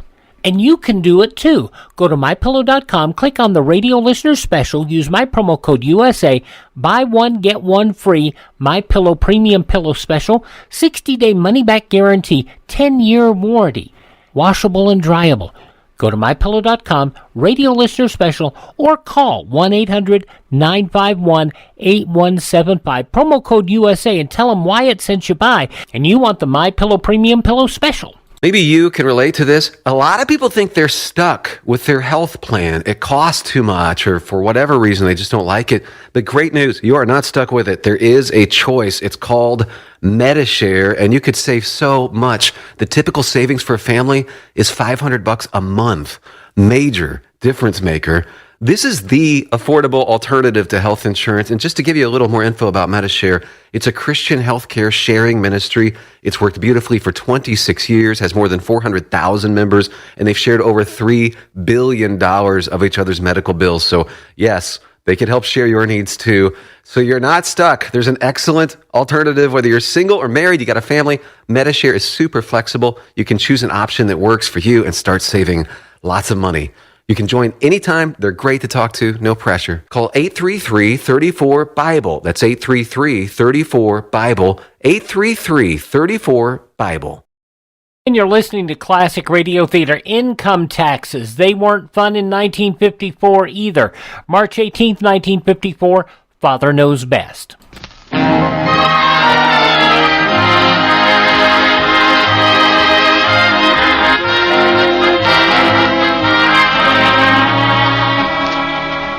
Well, it looks as though the long arm of the Internal Revenue Department has found its way into the white frame house on Maple Street. Right now, James Jr., who filled out an income tax form in a fairly unorthodox manner, has taken refuge in the basement, while James Sr. prepares to go into the living room and talk to the man who has come to see him about his tax. Like this. Well, dear, you can't keep the man waiting all night. Go in there and talk to him. I'm going. I just want to, organize my thoughts. Make a good presentation of all this. All you have to do is just tell the truth. I know, but in this case, the truth just sounds like a flimsy alibi for a clumsy try at getting away with something. Oh, it does not. You're just building this up in your own mind. You haven't done anything wrong. I know that, Margaret. I know that. But it's a funny thing. I almost feel like I have. And I'm afraid I'm going to go in there acting suspicious. You better go, Daddy. The man said he was in a hurry. Okay. Where's the copy of that income tax blank that Bud sent in? I think Bud took it down to the basement with him. Well, would you get it for me? It might be a good idea to send Bud in there, too. One look at Bud will explain this mix-up quicker than anything I can say.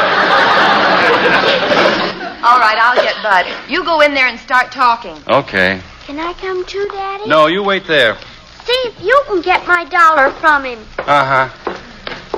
Well, how do you do, sir? How do you do? Are you Mr. Anderson? Yes. I hate to bother you at lunchtime. Oh, that's all right. Perfectly all right. Well, I know it's pretty hard to catch you fellows, so I wasn't planning on running away. Oh, I know that. What I meant was... Actually, there's a simple explanation to this, Mr. Haggerty. I think I have one of my cards here. Never mind. This whole thing is really a pretty funny story. Oh? Yes, you see, a young friend of my son's, Claude Messner, appointed himself as my son's personal business manager. Oh, yes.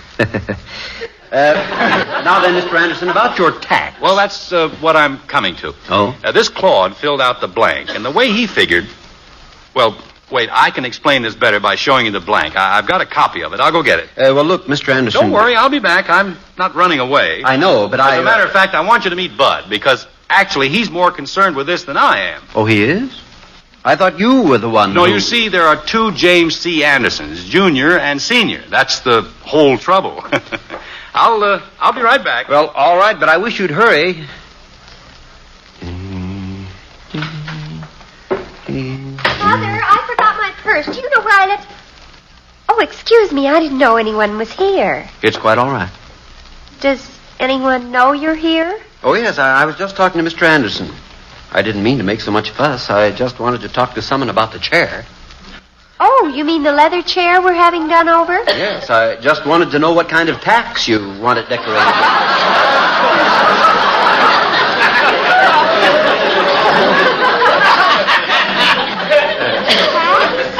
Yes, there were bronze-headed ones on it before, but I think brass would look better with the red leather.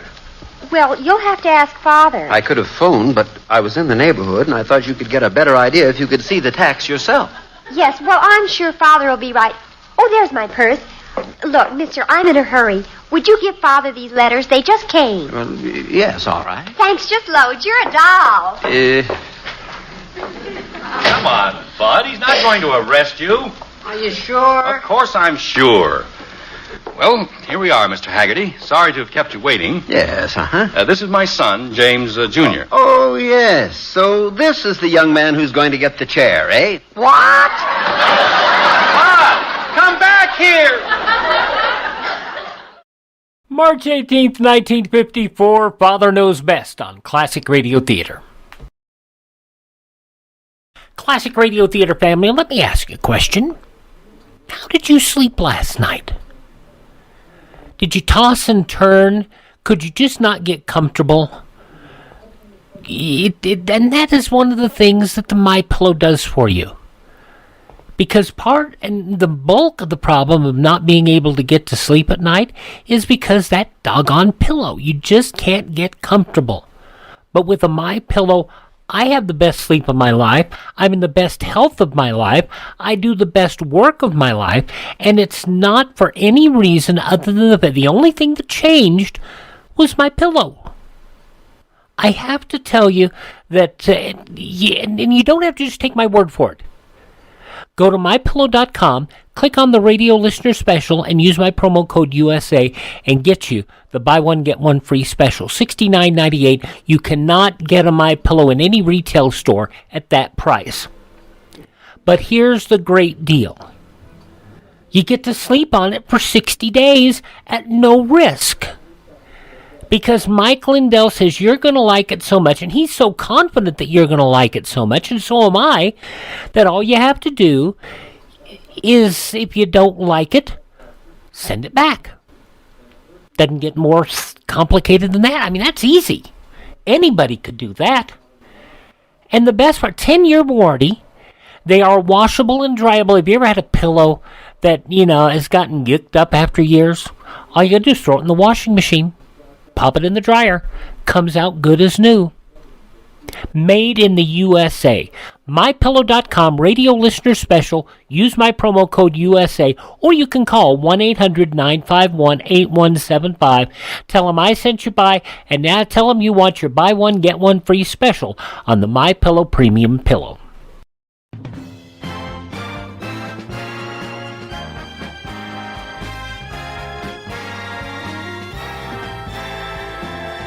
Now the conclusion of Father Knows Best, starring Robert Young, as it was originally broadcast March 18th, 1954, here on Classic Radio Theater.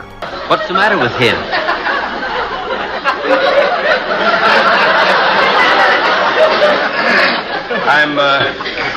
I'm afraid your little joke was too much for him. What little joke? About the chair. He's quite emotionally upset over this whole deal.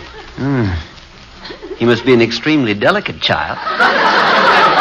Well, I wouldn't say that. You should see him eat sometime.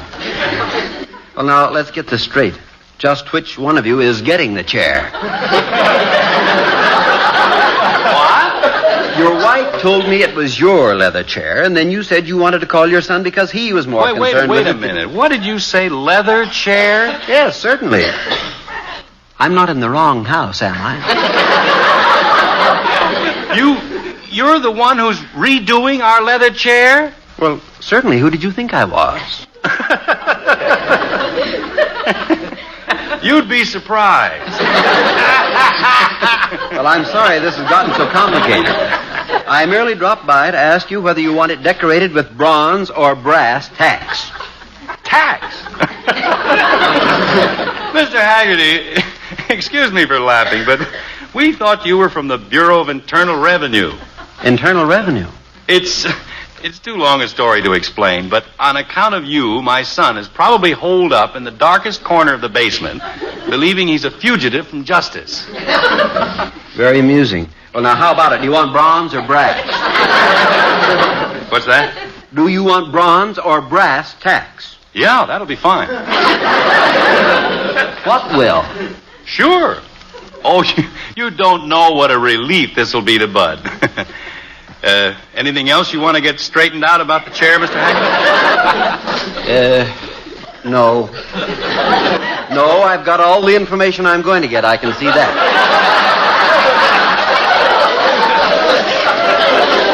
Well, fine. Nice to have met you. Yes.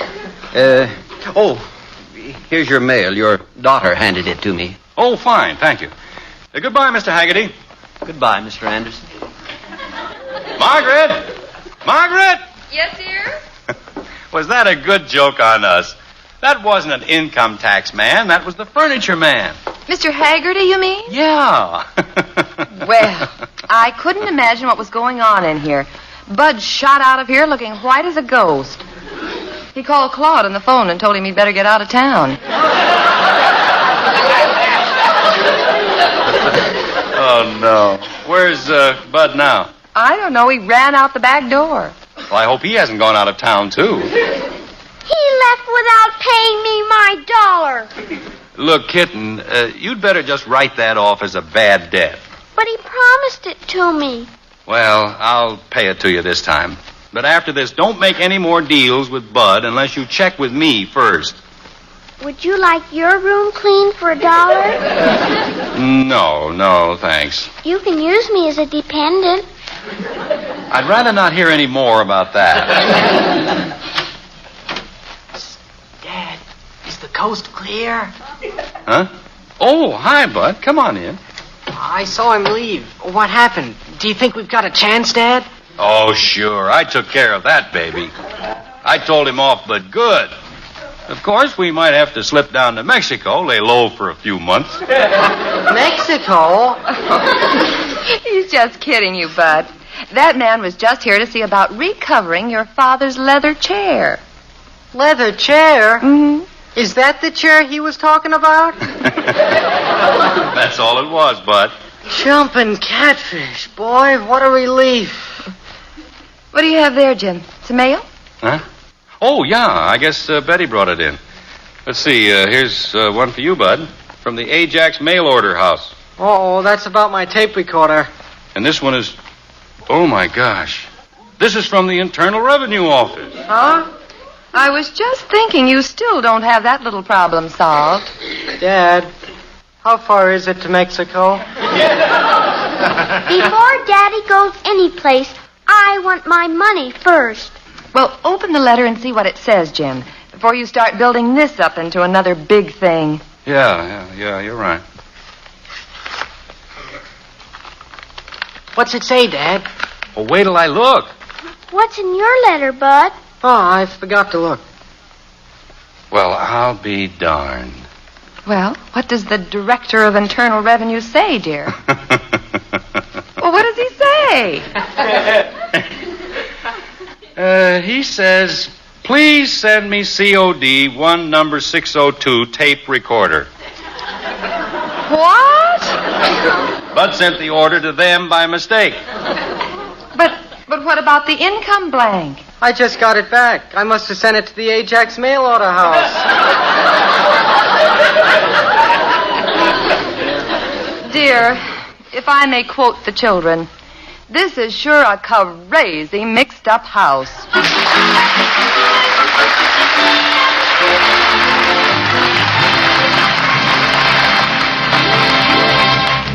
Well, at last, the hectic noon hour is over. All the mistakes that were made finally neutralized each other, and the children are now on their way back to school. And Jim is about to depart for the office. Like this. Well, I can get back to work now and get a little rest. Well, we certainly had a comedy of errors going full blast here. I don't see how Bud can get so many things mixed up so completely. He must practice nights. Well, he's a boy. I don't know where he gets that ability. Certainly not from me. Well, I'd better be going.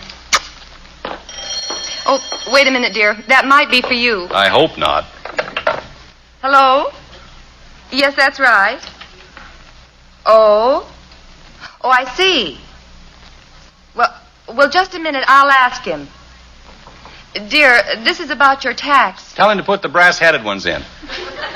No, this is the Internal Revenue Office. What? My gosh, what have I done now?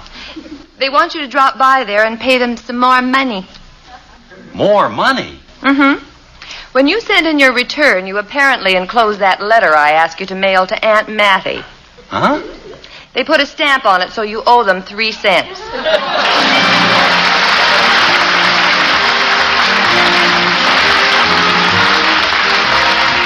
Join us again next week when we'll be back with Father Knows Best, starring Robert Young as Jim Anderson.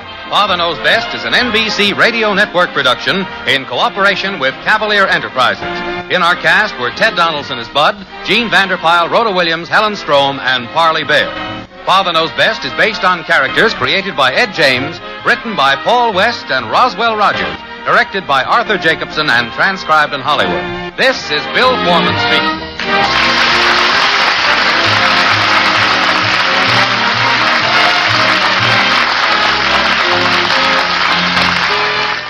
March 18th, 1954, Father Knows Best on Classic Radio Theater was talking with a business colleague, Mark, down in Las Vegas. We were talking about other things. He said, by the way, I bought your MyPillow.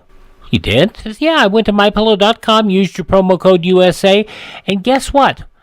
It's wonderful. I've had a great night's sleep, and you can have a good night's sleep too. With somebody like Mark, who is so incredibly busy with all the things that he does, he needs a good night's sleep, and he gets one now with his MyPillow, just like I do. Go to MyPillow.com, click on the radio listener special, and use my promo code USA. You buy one, get one free. Special continues on the MyPillow Premium Pillow. 60-day money-back guarantee, 10-year warranty, washable, dryable. Get that with any other pillow. Yeah, right.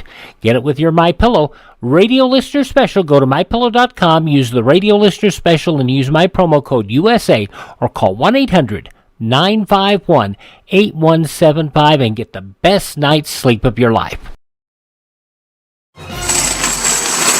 Finest Known has recently discovered a hoard of beautiful, uncirculated Morgan silver dollars. Without question, the Morgan silver dollar is the most collected coin in the United States rare coin market today. The 1918 Pittman Act authorized the melting of over 350 million Morgan silver dollars. We're very excited about this hoard because of their high state of preservation and such a great selection of dates. You now have the opportunity to build as much as 50 different dates and or mint marks at a price that you're going to find hard to believe, and much less than many dealers charge if they could build the sets at all. Now you can purchase 20 certified brilliant uncirculated Morgan silver dollars from Finest Known and receive this 21st coin for only $1. Call today and receive this Morgan dollar book for free.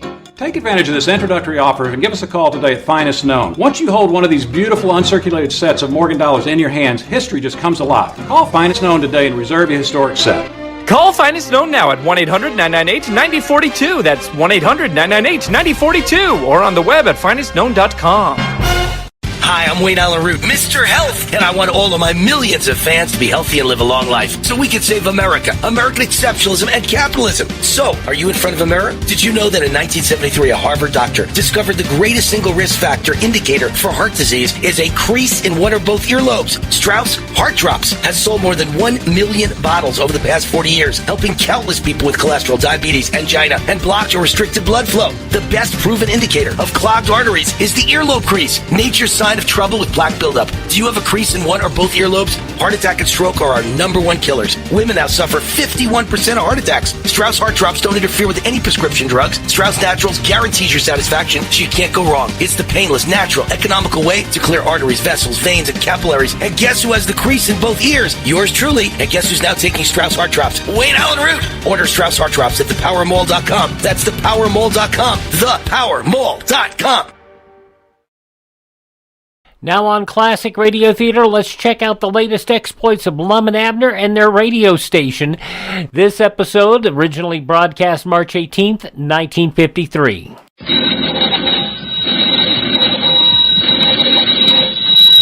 Hey, Granny's, Abner. I believe that's our ring. I dog is Lum. I believe you're right. I'll see. Hello, jot 'em down, store. This is Lum and Abner.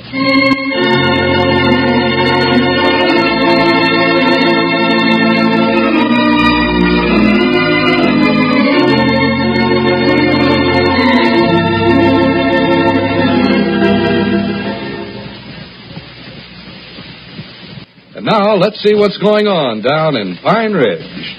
Hello, this is Dick Huddleston again. Well, Lum's big problem right now is to keep the widow Abernathy from finding out she's not really married to Cedric. If he can do that until after midnight tonight, he'll be safe because that's when their radio offer, in which the widow asked for Lum and won him as her husband, ends. The job looks more complicated now because the widow sent for a lawyer. So Lum and Abner are over at the Jot 'em Down store right now, trying to study up some way to keep that lawyer away from the widow. Well, Lum, I ain't going over there and stand in front of the widow Abernathy's house all day and scare everybody away from there. Well, I don't know how else we can keep that lawyer from talking to her. Well, there must be some other way. The minute she talks to a lawyer, she's going to find out that her and Cedric ain't actual married because there weren't no wedding license issued. And the minute she finds that out, she's going to demand that me and her go through with the wedding. Well, if you can just put it off till tomorrow, you're safe, ain't you? Yeah, but according to the rules of the Pine Ridge Princess program, the time will be up then. But they still all up to date to worry about. Yeah. You better get over there to the widow's place and hide there, Summers Abner. And the minute you see some strange feller heading for her now, place... Now, just a minute, Lum. I ain't going to do that. Them young'uns of the widow ever caught me hiding around there, they'd beat me within an inch of my life. Oh, I doubt that. Well, now, there's a couple of them that's pretty big, you know. Maybe 2 inches. Well, that oldest boy is twice as big as I am, Lum. Well, now, look at... Oh, hello, Grandpap. Yeah, howdy, Grandpap. Yeah, howdy. Come on in. What's new, Grandpap? Well, I think the happy bride is going to have herself a visitor today. A visitor? Yeah, I was just over to Dick Huddleston's store, and a strange feller come in there, and he's asking how to get to the widow's house. Or I should say Miss Weehunt's house. Oh, my goodness, Lum, that's him. Yeah, that's him, all right. That's the widow's lawyer. He sure never wasted no time getting here. Well, don't just sit there, Abner. We got to get busy and... Well, what do we do? I don't know, but we can't let that lawyer get away from us. Get on the phone and call him. Well, what'll I say to him? I don't care what you say. Just keep talking to him till I study up some plan. Hurry up, Abner. Yeah, all right. This is going to be the silliest phone call conversation I ever had, though. Is he a friend of yours, Abner? Up to now, he ain't. Don't even know his name. Seemed like a right nice feller for a stranger. All strangers is nice till you get to know them, though, I reckon. Hello? Is that you, Dick? This is Abner. Oh, just tolerably. How you, Dick? Get to the point, Abner. You'll get away from that. Say, Dick, I'd like to speak to that feller just come in your store. No, I don't know him. I just want to talk to him. That's the time. Still don't know what I'm going to say to him. Well, talk as long as you can. Hello? Well, how are you? Oh, I'm fine. How you feeling now? Ask him when he got in. When did you get in? Uh-huh. Says he just got in. Have you studied up something long? No. Keep talking. Hello? Huh? Oh, my name's Abner Peabody. Oh, yeah, sure. Well, in a way... What'd he say? He asked if I knowed Miss Abernathy. And he asked if she was the one that told me he was coming here. You oughtn't to have said yes. Don't tell him you know me now. I don't generally mention that. Now, maybe you better let Grandpap talk. You're liable to say the wrong thing. Yeah, that's a good idea. I've run out of anything to say anyway. Hello? Just hold on a minute. There's another feller here who wants to talk to you. Here, Grandpap, you take it. How's that? I said, take the phone. Talk to this fella. Oh, I don't know him, Abner. He's your friend, not mine. You know him better than I do. You've seen him over there at least. Just talk to him, Grandpap. Give me a few more minutes here, and I'll study up some good idea, I hope. Just keep talking to him as long as you can, Grandpap. Well, seems sort of silly. Here, go ahead. Hello, sir. Your friend Abner here wanted me to talk to you. He ain't my friend. Your friend Abner. Abner Peabody. Just a minute. He wants to know how you spell that. Why, it's A-B... what do you want to know that for? You know, for an old friend of yours, he don't seem to know you very good, Abner. I told you he ain't no friend of mine. Whereabouts did you know him anyway? No place. Just get on there and talk. Say anything, Grandpap. Go ahead. Hello. Whereabouts did you know Abner? He don't seem to recollect. You never. That's peculiar. Abner, you must have the wrong fellow. He claims he don't know you at all. I know he don't. Tell him about your hometown, Cherry Hill, Grandpap. That'll take a couple hours right there. Yeah, that's a good idea, Grandpap. Mention Cherry Hill to him. Hello? Lum said you might have met over Cherry Hill. Oh, me. Lum said it. Lum Edwards. Don't mention my name. Just keep talking about Cherry Hill, Grandpap. Yeah, you ought to take a trip to Cherry Hill sometime. It's a nice town. That's a time. If you ever get over there, recollect to eat your supper at Tom and Minnie's. It's a high-class restaurant. Yeah, it's run by a fella named Tom and his wife Irene. Yeah, you can get a dandy chicken fried steak there, reasonable. Irene does all the cooking. She cooks up the best chicken fried steak of anybody you ever chomped your teeth into. I believe Tom and Minnie's has been open continuous ever since 1922. Oh, I believe there was a couple of years there, 1931, 1937, when they was closed by the Board of Health. Hey, Long, look, there's that fella coming out of Dick's place there. Oh, my goodness, he must have hung Yeah, up. must have. You'll enjoy meeting Irene, too. I believe she's a Paisley before ever she married Tom. You can stop now, Grandpa. She's kind of a stout woman, jolly-natured. Oh, man. Having to run out there and catch him. She made a trip clean to Buffalo, New York when she's only 11-year-old. I don't know what to do with him after I catch him. Well, take him someplace. Take him down to Luke Spears' lunchroom. Nah, that ain't no way to treat a stranger. Say, you fellers will have to be quieter. I can't talk with all this racket going on. I can't hardly hear him at all. Hurry up, Abner. You're going to lose him. Yeah, I'm going. Don't rush me. Excuse me, but I got interrupted here. Awful lot of noise going on here. Grandpap, you can hang up now. Irene taking a trip to Niagara Falls, too. For 50 cents, she got to stand right underneath the falls with a rubber suit on. Grandpap, you can hang up now. She's had the new riders off and on ever since, and you ought to see her sister Rose, oh me. Rose Paisley's a woman about 160 pounds, I reckon you'd say, and she's married to... Grandpap, for pity's sakes, hang up. That feller's gone a long time ago. I thought he weren't very talkative. Granny, maybe you can help me study up some way to keep that lawyer from seeing the widow. Abner can't keep him down to Luke's lunchroom all day. They've been down there for an hour now. Kind of bring back my boyhood talking about Cherry Hill that way. I didn't know Abner was a friend of his, though. They ain't friends. He's a lawyer from the county seat. How many times do I have to tell you that? Oh, for goodness sakes, here comes Abner back, and he's by himself. This fella must have got away from him. Granny's, Abner, come in here. What'd you let him get away for? I ain't let him get away. He's still down there at the lunchroom. I just come back to get some more money. More money? Doggers can that feller eat. He's at up $4.30 worth of victuals so far, and he's still going strong. Oh, well, good. Here, take all the money I got. Here. Keep him eating all day long if you can. I want my $4.30 back, too. You'll get it. Here's $7. Just let him eat it all up if you have to. Well, I don't think I can keep him down there much longer, Lum. He keeps saying he's got to get out and see Miss Abernathy. Well, you keep changing the subject every time he mentions her, don't you? I've changed the subject so many times I wore it out. Well, you better hurry back down there. Wait a minute. Wait, ain't that him walking up the road there now? Huh?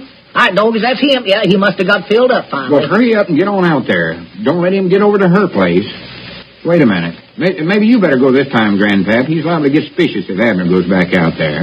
I talked my spad-and-leg arm off to him already. Told him everything I know. Tell him some more about Cherry Hill, Grandpap. Yeah, just go out there and keep talking. Do anything. Take him down to the soda fountain. Get him an ice cream soda. Anything. Yeah, all right, but I wouldn't do it if he weren't a friend of Abner's. Oh,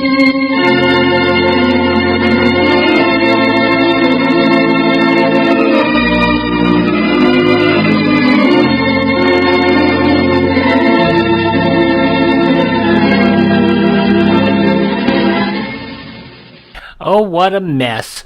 From March 18th, 1953, Lum and Abner here on Classic Radio Theater. Fight communism by joining the Crusade for Freedom, the independent movement of the American people which supports Radio Free Europe and Radio Free Asia. These two freedom networks are shattering the isolation which the Kremlin has imposed on its slave states.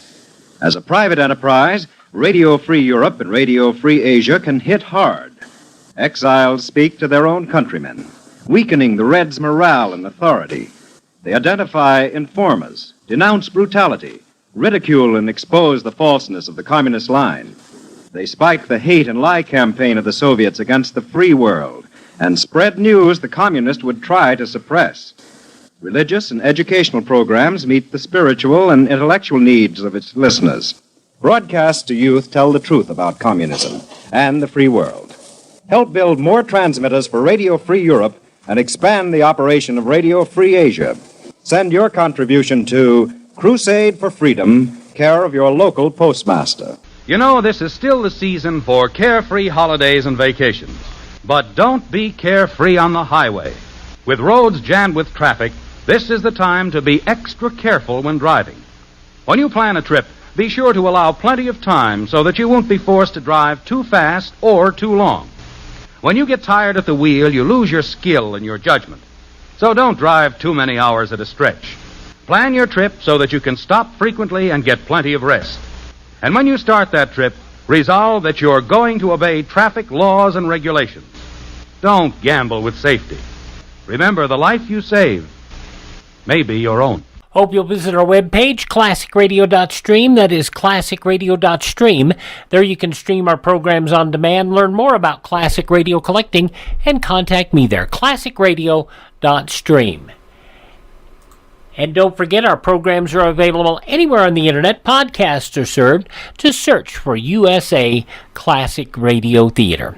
Have yourself a great day. Support free radio by thanking this station, supporting the advertisers, and as always, tell a friend the great radio shows are back. Classic Radio Theater, right here on your favorite radio station and the USA Radio Network.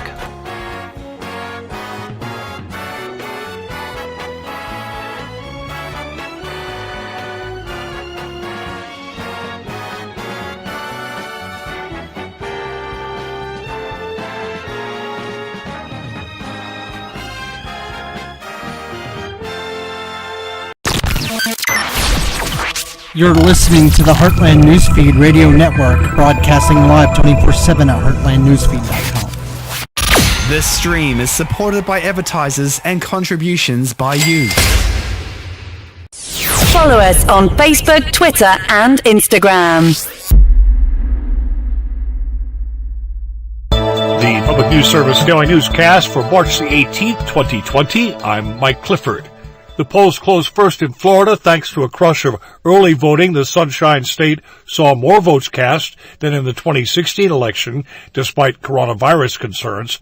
Networks called the race for Biden just seconds after the polls closed. By all measures, Biden trounced Sanders, picking up around 60% of the projected vote versus Sanders, who was stuck near 20%. Next up, Biden, the projected winner in Illinois, capturing 59% versus Sanders' 36%. And Biden swept the night, taking Arizona by a 10-point margin. As state officials continually review and implement measures to reduce the spread of the new coronavirus, criminal justice groups say the youth in conflict with law should be a priority.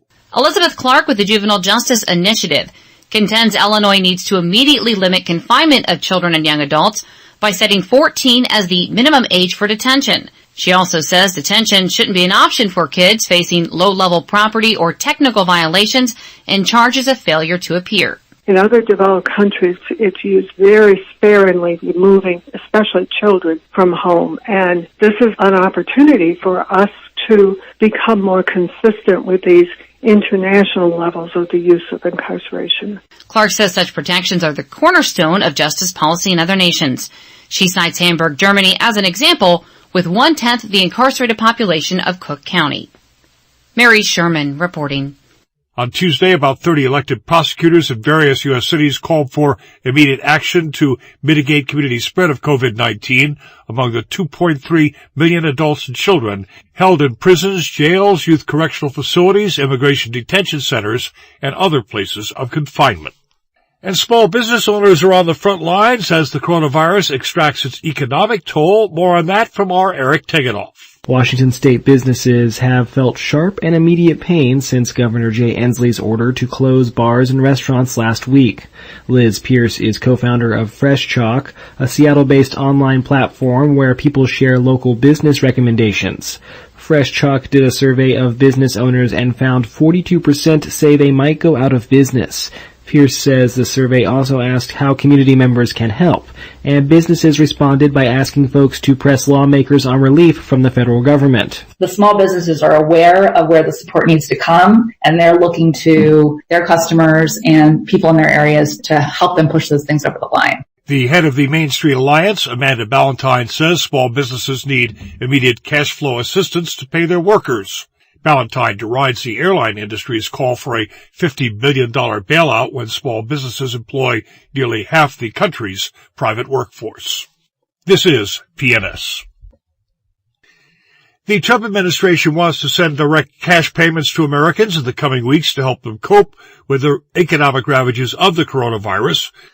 The Washington Post reporting that Treasury Secretary Steven Mnuchin said Tuesday it would be part of a massive economic stimulus package taking shape between the House and Capitol Hill. The overall price tag of the package would be around $1 trillion, Mnuchin told reporters after meeting with GOP senators, making it one of the largest federal emergency fiscal packages ever assembled. The Post also quotes 3 people familiar with the comments, saying that Mnuchin gave lawmakers a dire warning.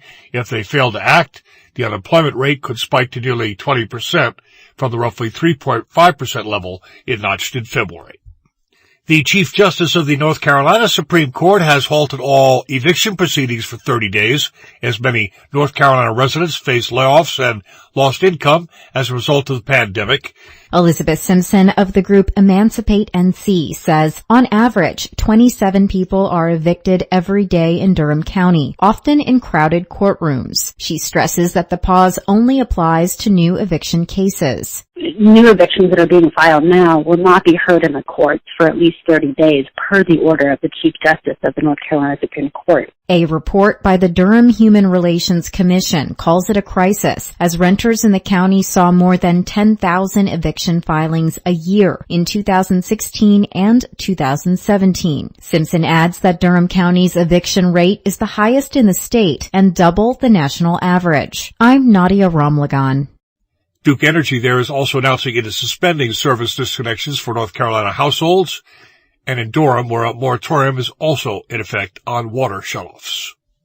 Immigrant advocacy groups are urging families to participate in the U.S. Census. This week, many in Rhode Island began getting their census forms. Mario Bueno is with the group Progressive Latino. He says he's working to reassure immigrant families in Central Falls that they'll not be asked questions about their citizenship status. We understand that there is no citizenship question, that people's information will be maintained confidential as in the past and will not be shared. That's what we're relaying to the community. And with more people self-isolating, James Jimenez with New Mexico Voices for Children points out it is a real good time to complete your 2020 census form. You can do it online, you can do it by mail, you can do it over the phone, and all of those ways will ensure that no one ends up knocking on your door, and so you can continue to self-isolate. Prior to the coronavirus outbreak, the U.S. Census Bureau said it had recruited enough people for the once-in-a-decade head count ahead of the big push, April 1st, which is Census Day. I'm Mike Clifford for Public News Service. We are member and listener supported, and we're online at publicnewsservice.org.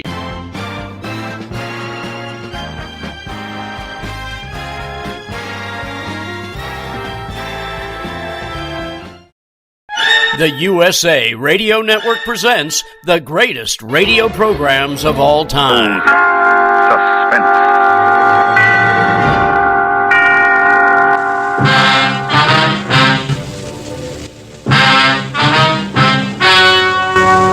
Ladies and gentlemen, the The story you are about to hear is true. Only the names have been changed to protect the innocent. Dragnet.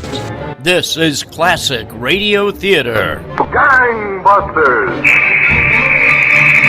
I was a communist for the FBI. Lights out, everybody.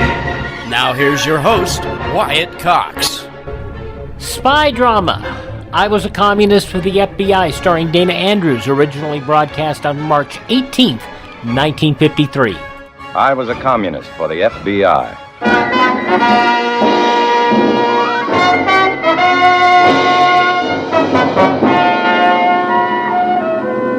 Starring Dana Andrews in an exciting tale of danger and espionage. I was a communist for the FBI.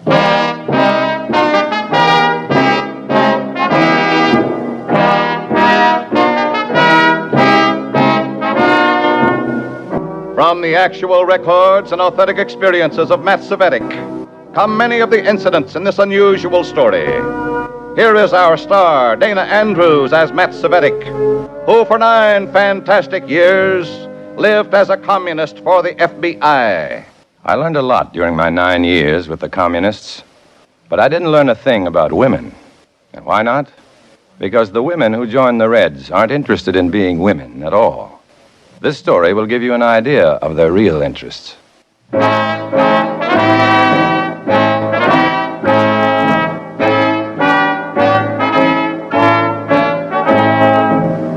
Now, here is Dana Andrews as Matt Savetic, Undercover Man. This story from the confidential file is marked The Red Waves.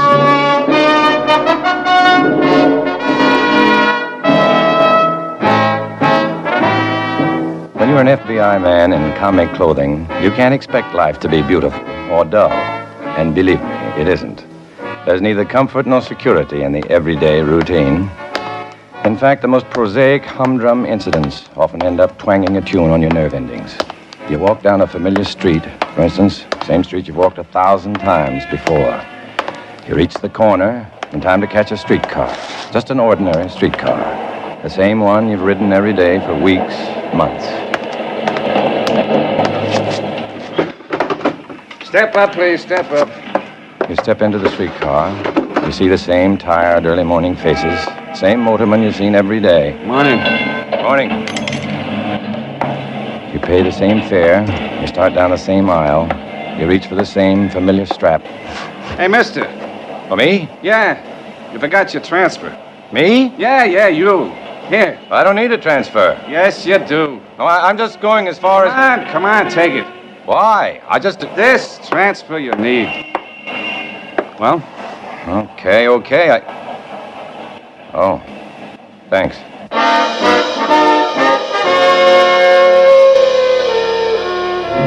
I took the transfer and looked at it.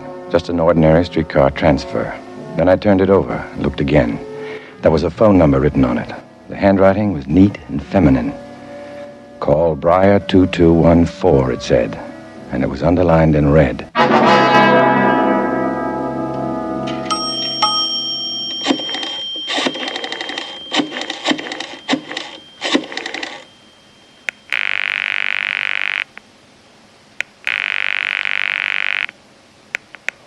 Hello? Oh, hello. Is this Briar 2214? Yes, it is.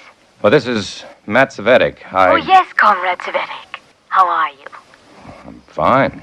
Fine. Who is this, please? I've heard so much about you lately. Comrade Lorenz has nothing but praise for you. Lorenz. Is Lorenz in town? Mm-hmm. We were sent here together. Are you free tonight? Well, I'm staying at the Royal Terrace Apartment Hotel. Can you be here about 9? Well, I guess so, if it's important, but Terribly important. I'm in apartment 402. See you at 9. Oh, wait a minute. I don't even know who you are. Hello? Hello?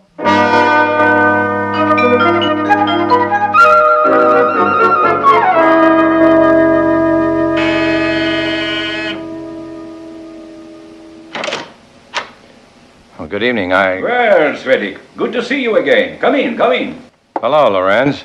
How are you? Busy. This project has involved so much work, it can only be successful. Oh, Do you know Comrade Block? We talked on the phone this morning. How do you do, comrade? Frida has worked as hard as I have on all this, and her big job is still before her. I wish it were in operation right now. I'm getting the jitters. Just remember, Frida, that emotions are self-defeating. Consider each phase of our work as an intellectual exercise. Then All right, Comrade Lorenz. you'll find, Frida, that our cause is best served by an attitude of calculated objectivity. A cool, deliberate... All right, Comrade. Well, Lorenz, you were obviously sent here for something important. How do I figure in it? Well, here's the checklist for Comrade Svetik. Ah, good.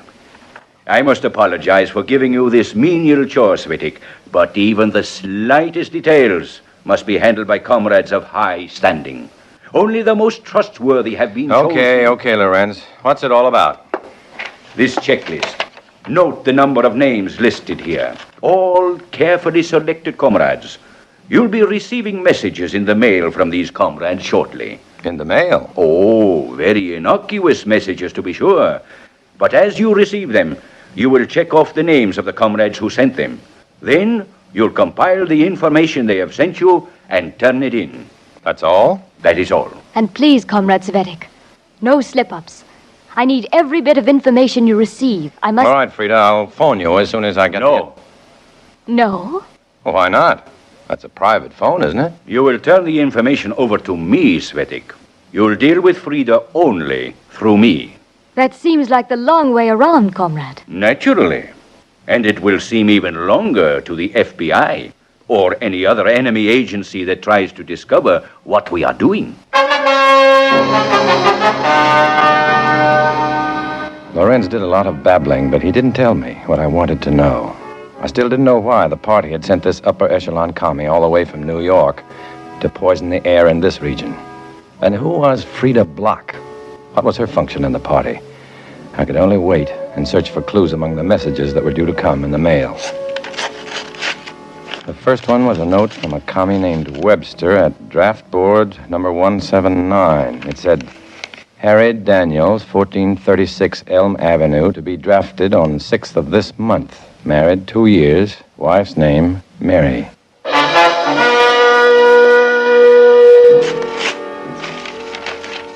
From a commie waitress at the PX at Camp Cronin, Lieutenant Tom Maxwell, stateside furlough ends this week. Rejoins outfit overseas. Wife just had baby girl. One after another. Simple, intimate, personal items about servicemen. I had to find out how they could contribute to any commie project, and I had to find out fast.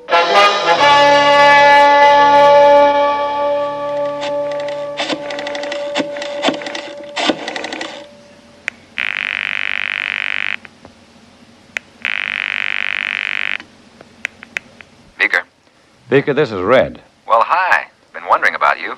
Listen, I'm sending the FBI some stuff. It may be important, it may be nothing. I don't know. What is it? It's a copy of a checklist of busy little Reds. How busy?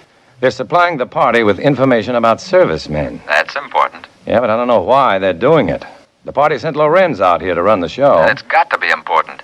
He brought a girl with him. Her name's Frida Block. Block? Block. Not the actress. I don't know. She's... Dark hair, husky voice, eyes like headlights? Yeah. That's the one. Keep an eye on her, Matt. That's no trouble. No, but she is. If Frida's playing a part for Lorenz, you can bet she's no ingenue. However she was cast in this commie drama, I knew that Frida was more likely to spill information than Lorenz. So I called and made a date with her. It wasn't difficult. I'd compiled all the messages, and they were ready for delivery. I lied that I wasn't able to get in touch with Lorenz. The next thing I knew, I was at her seedy apartment hotel. I nodded to the desk clerk and stepped into the self-service elevator.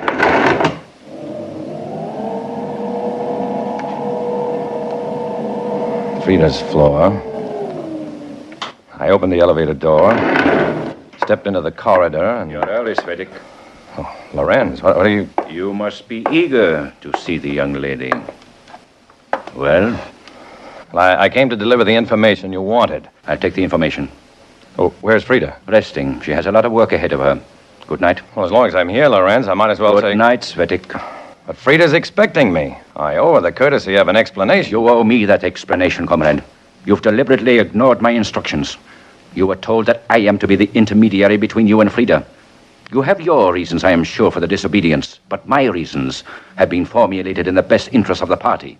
If I thought All right, Lorenz, that's enough. Indiscretion can mean disaster, Svetik. It cannot be tolerated. Now that you've delivered the information, comrade, good night. Now, more than ever, I knew I had to break through that wall of secrecy. I waited a few hours and phoned Frida. There was no answer. I waited a few more hours. Then I went back to her apartment hotel. It was late. The lobby was deserted, quiet, like a badly furnished tomb. The desk clerk was dozing in his chair, and just behind him was the wall rack holding the keys. If I could just reach it without disturbing him. There. The key to apartment 402.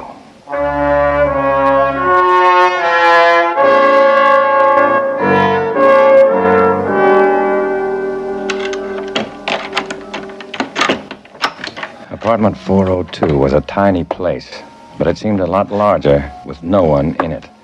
Frida was gone. Frida's clothes were gone, too. The closets were empty. The dresser drawers were empty. There was nothing here to tell me what she was doing for the Reds, or where she'd gone, or why. The only thing I could do now was get out of the apartment. I locked the door behind me, then headed for the stairs. No good. Someone was climbing the stairs, just a floor below. I couldn't risk being found here. I started down the hall again, not quite sure where I should go when... Going down! Oh, down! Hold it! Going down! I breathed a big sigh of relief as the elevator door shut behind me, and then... I couldn't breathe at all. My reflexes had crossed me up. This was a self-service elevator. It needed no one at the controls, but someone was at the controls. He was pushing the emergency stop button now. You don't mind stopping between floors, do you, Svetik? I have a few things to settle with you. Do you always settle things with a gun, Lorenz? Not always. But in your case, it may be necessary.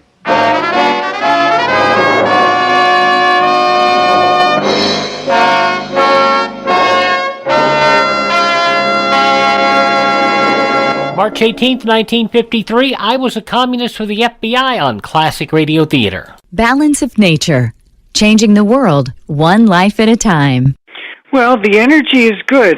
You know, you hear the commercials and it sounds, pretty hokey, to be perfectly honest. But I used to get tired at early afternoon, and now I don't get tired till evening. And I don't get sleepy as early as I used to. And I definitely have more energy. I have fewer aches and pains. I haven't had any colds. It seems to be working, so I'll keep going with it. Don't wait to see what getting over 10 servings of whole fruits and vegetables every day can do for you. Right now, Balance of Nature is offering free shipping and 35% off on any new preferred order of fruits and veggies. Start your journey to better health today by calling 1-800-2468-751 or by going to balanceofnature.com and make sure to receive this special radio offer by using discount code USA. Classic Radio Theater friends and family, I'm not the only one getting a great night's sleep with my MyPillow. I do other things when I'm not doing Classic Radio Theater. And a fellow in Las Vegas by the name of Mark works with us on some syndication out of Las Vegas. And he said, oh, by the way, I went to MyPillow.com just like you told me, clicked on the radio listener special and used your promo code USA. And I got the 2 MyPillow premium pillows for the single price. And you know what? I sleep better. I didn't believe you at first, but I tried it. And you can do it too. Go to MyPillow.com, click on the radio listener special, use my promo code USA, buy one, get one free, MyPillow premium pillow special, 60-day money-back guarantee, 10-year warranty, washable and dryable. Go to MyPillow.com, radio listener special, or call 1-800-951-8175. Promo code USA and tell them Wyatt sent you by, and you want the MyPillow premium pillow special.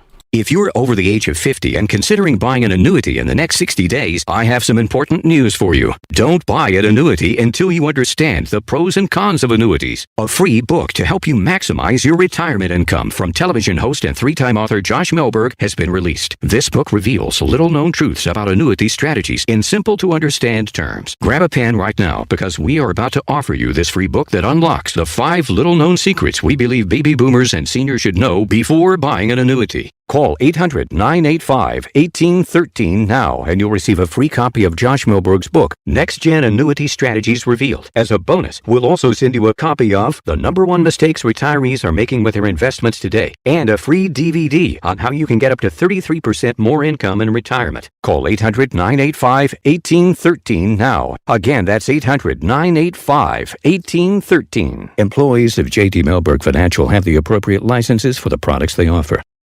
You're listening to Classic Radio Theater on your favorite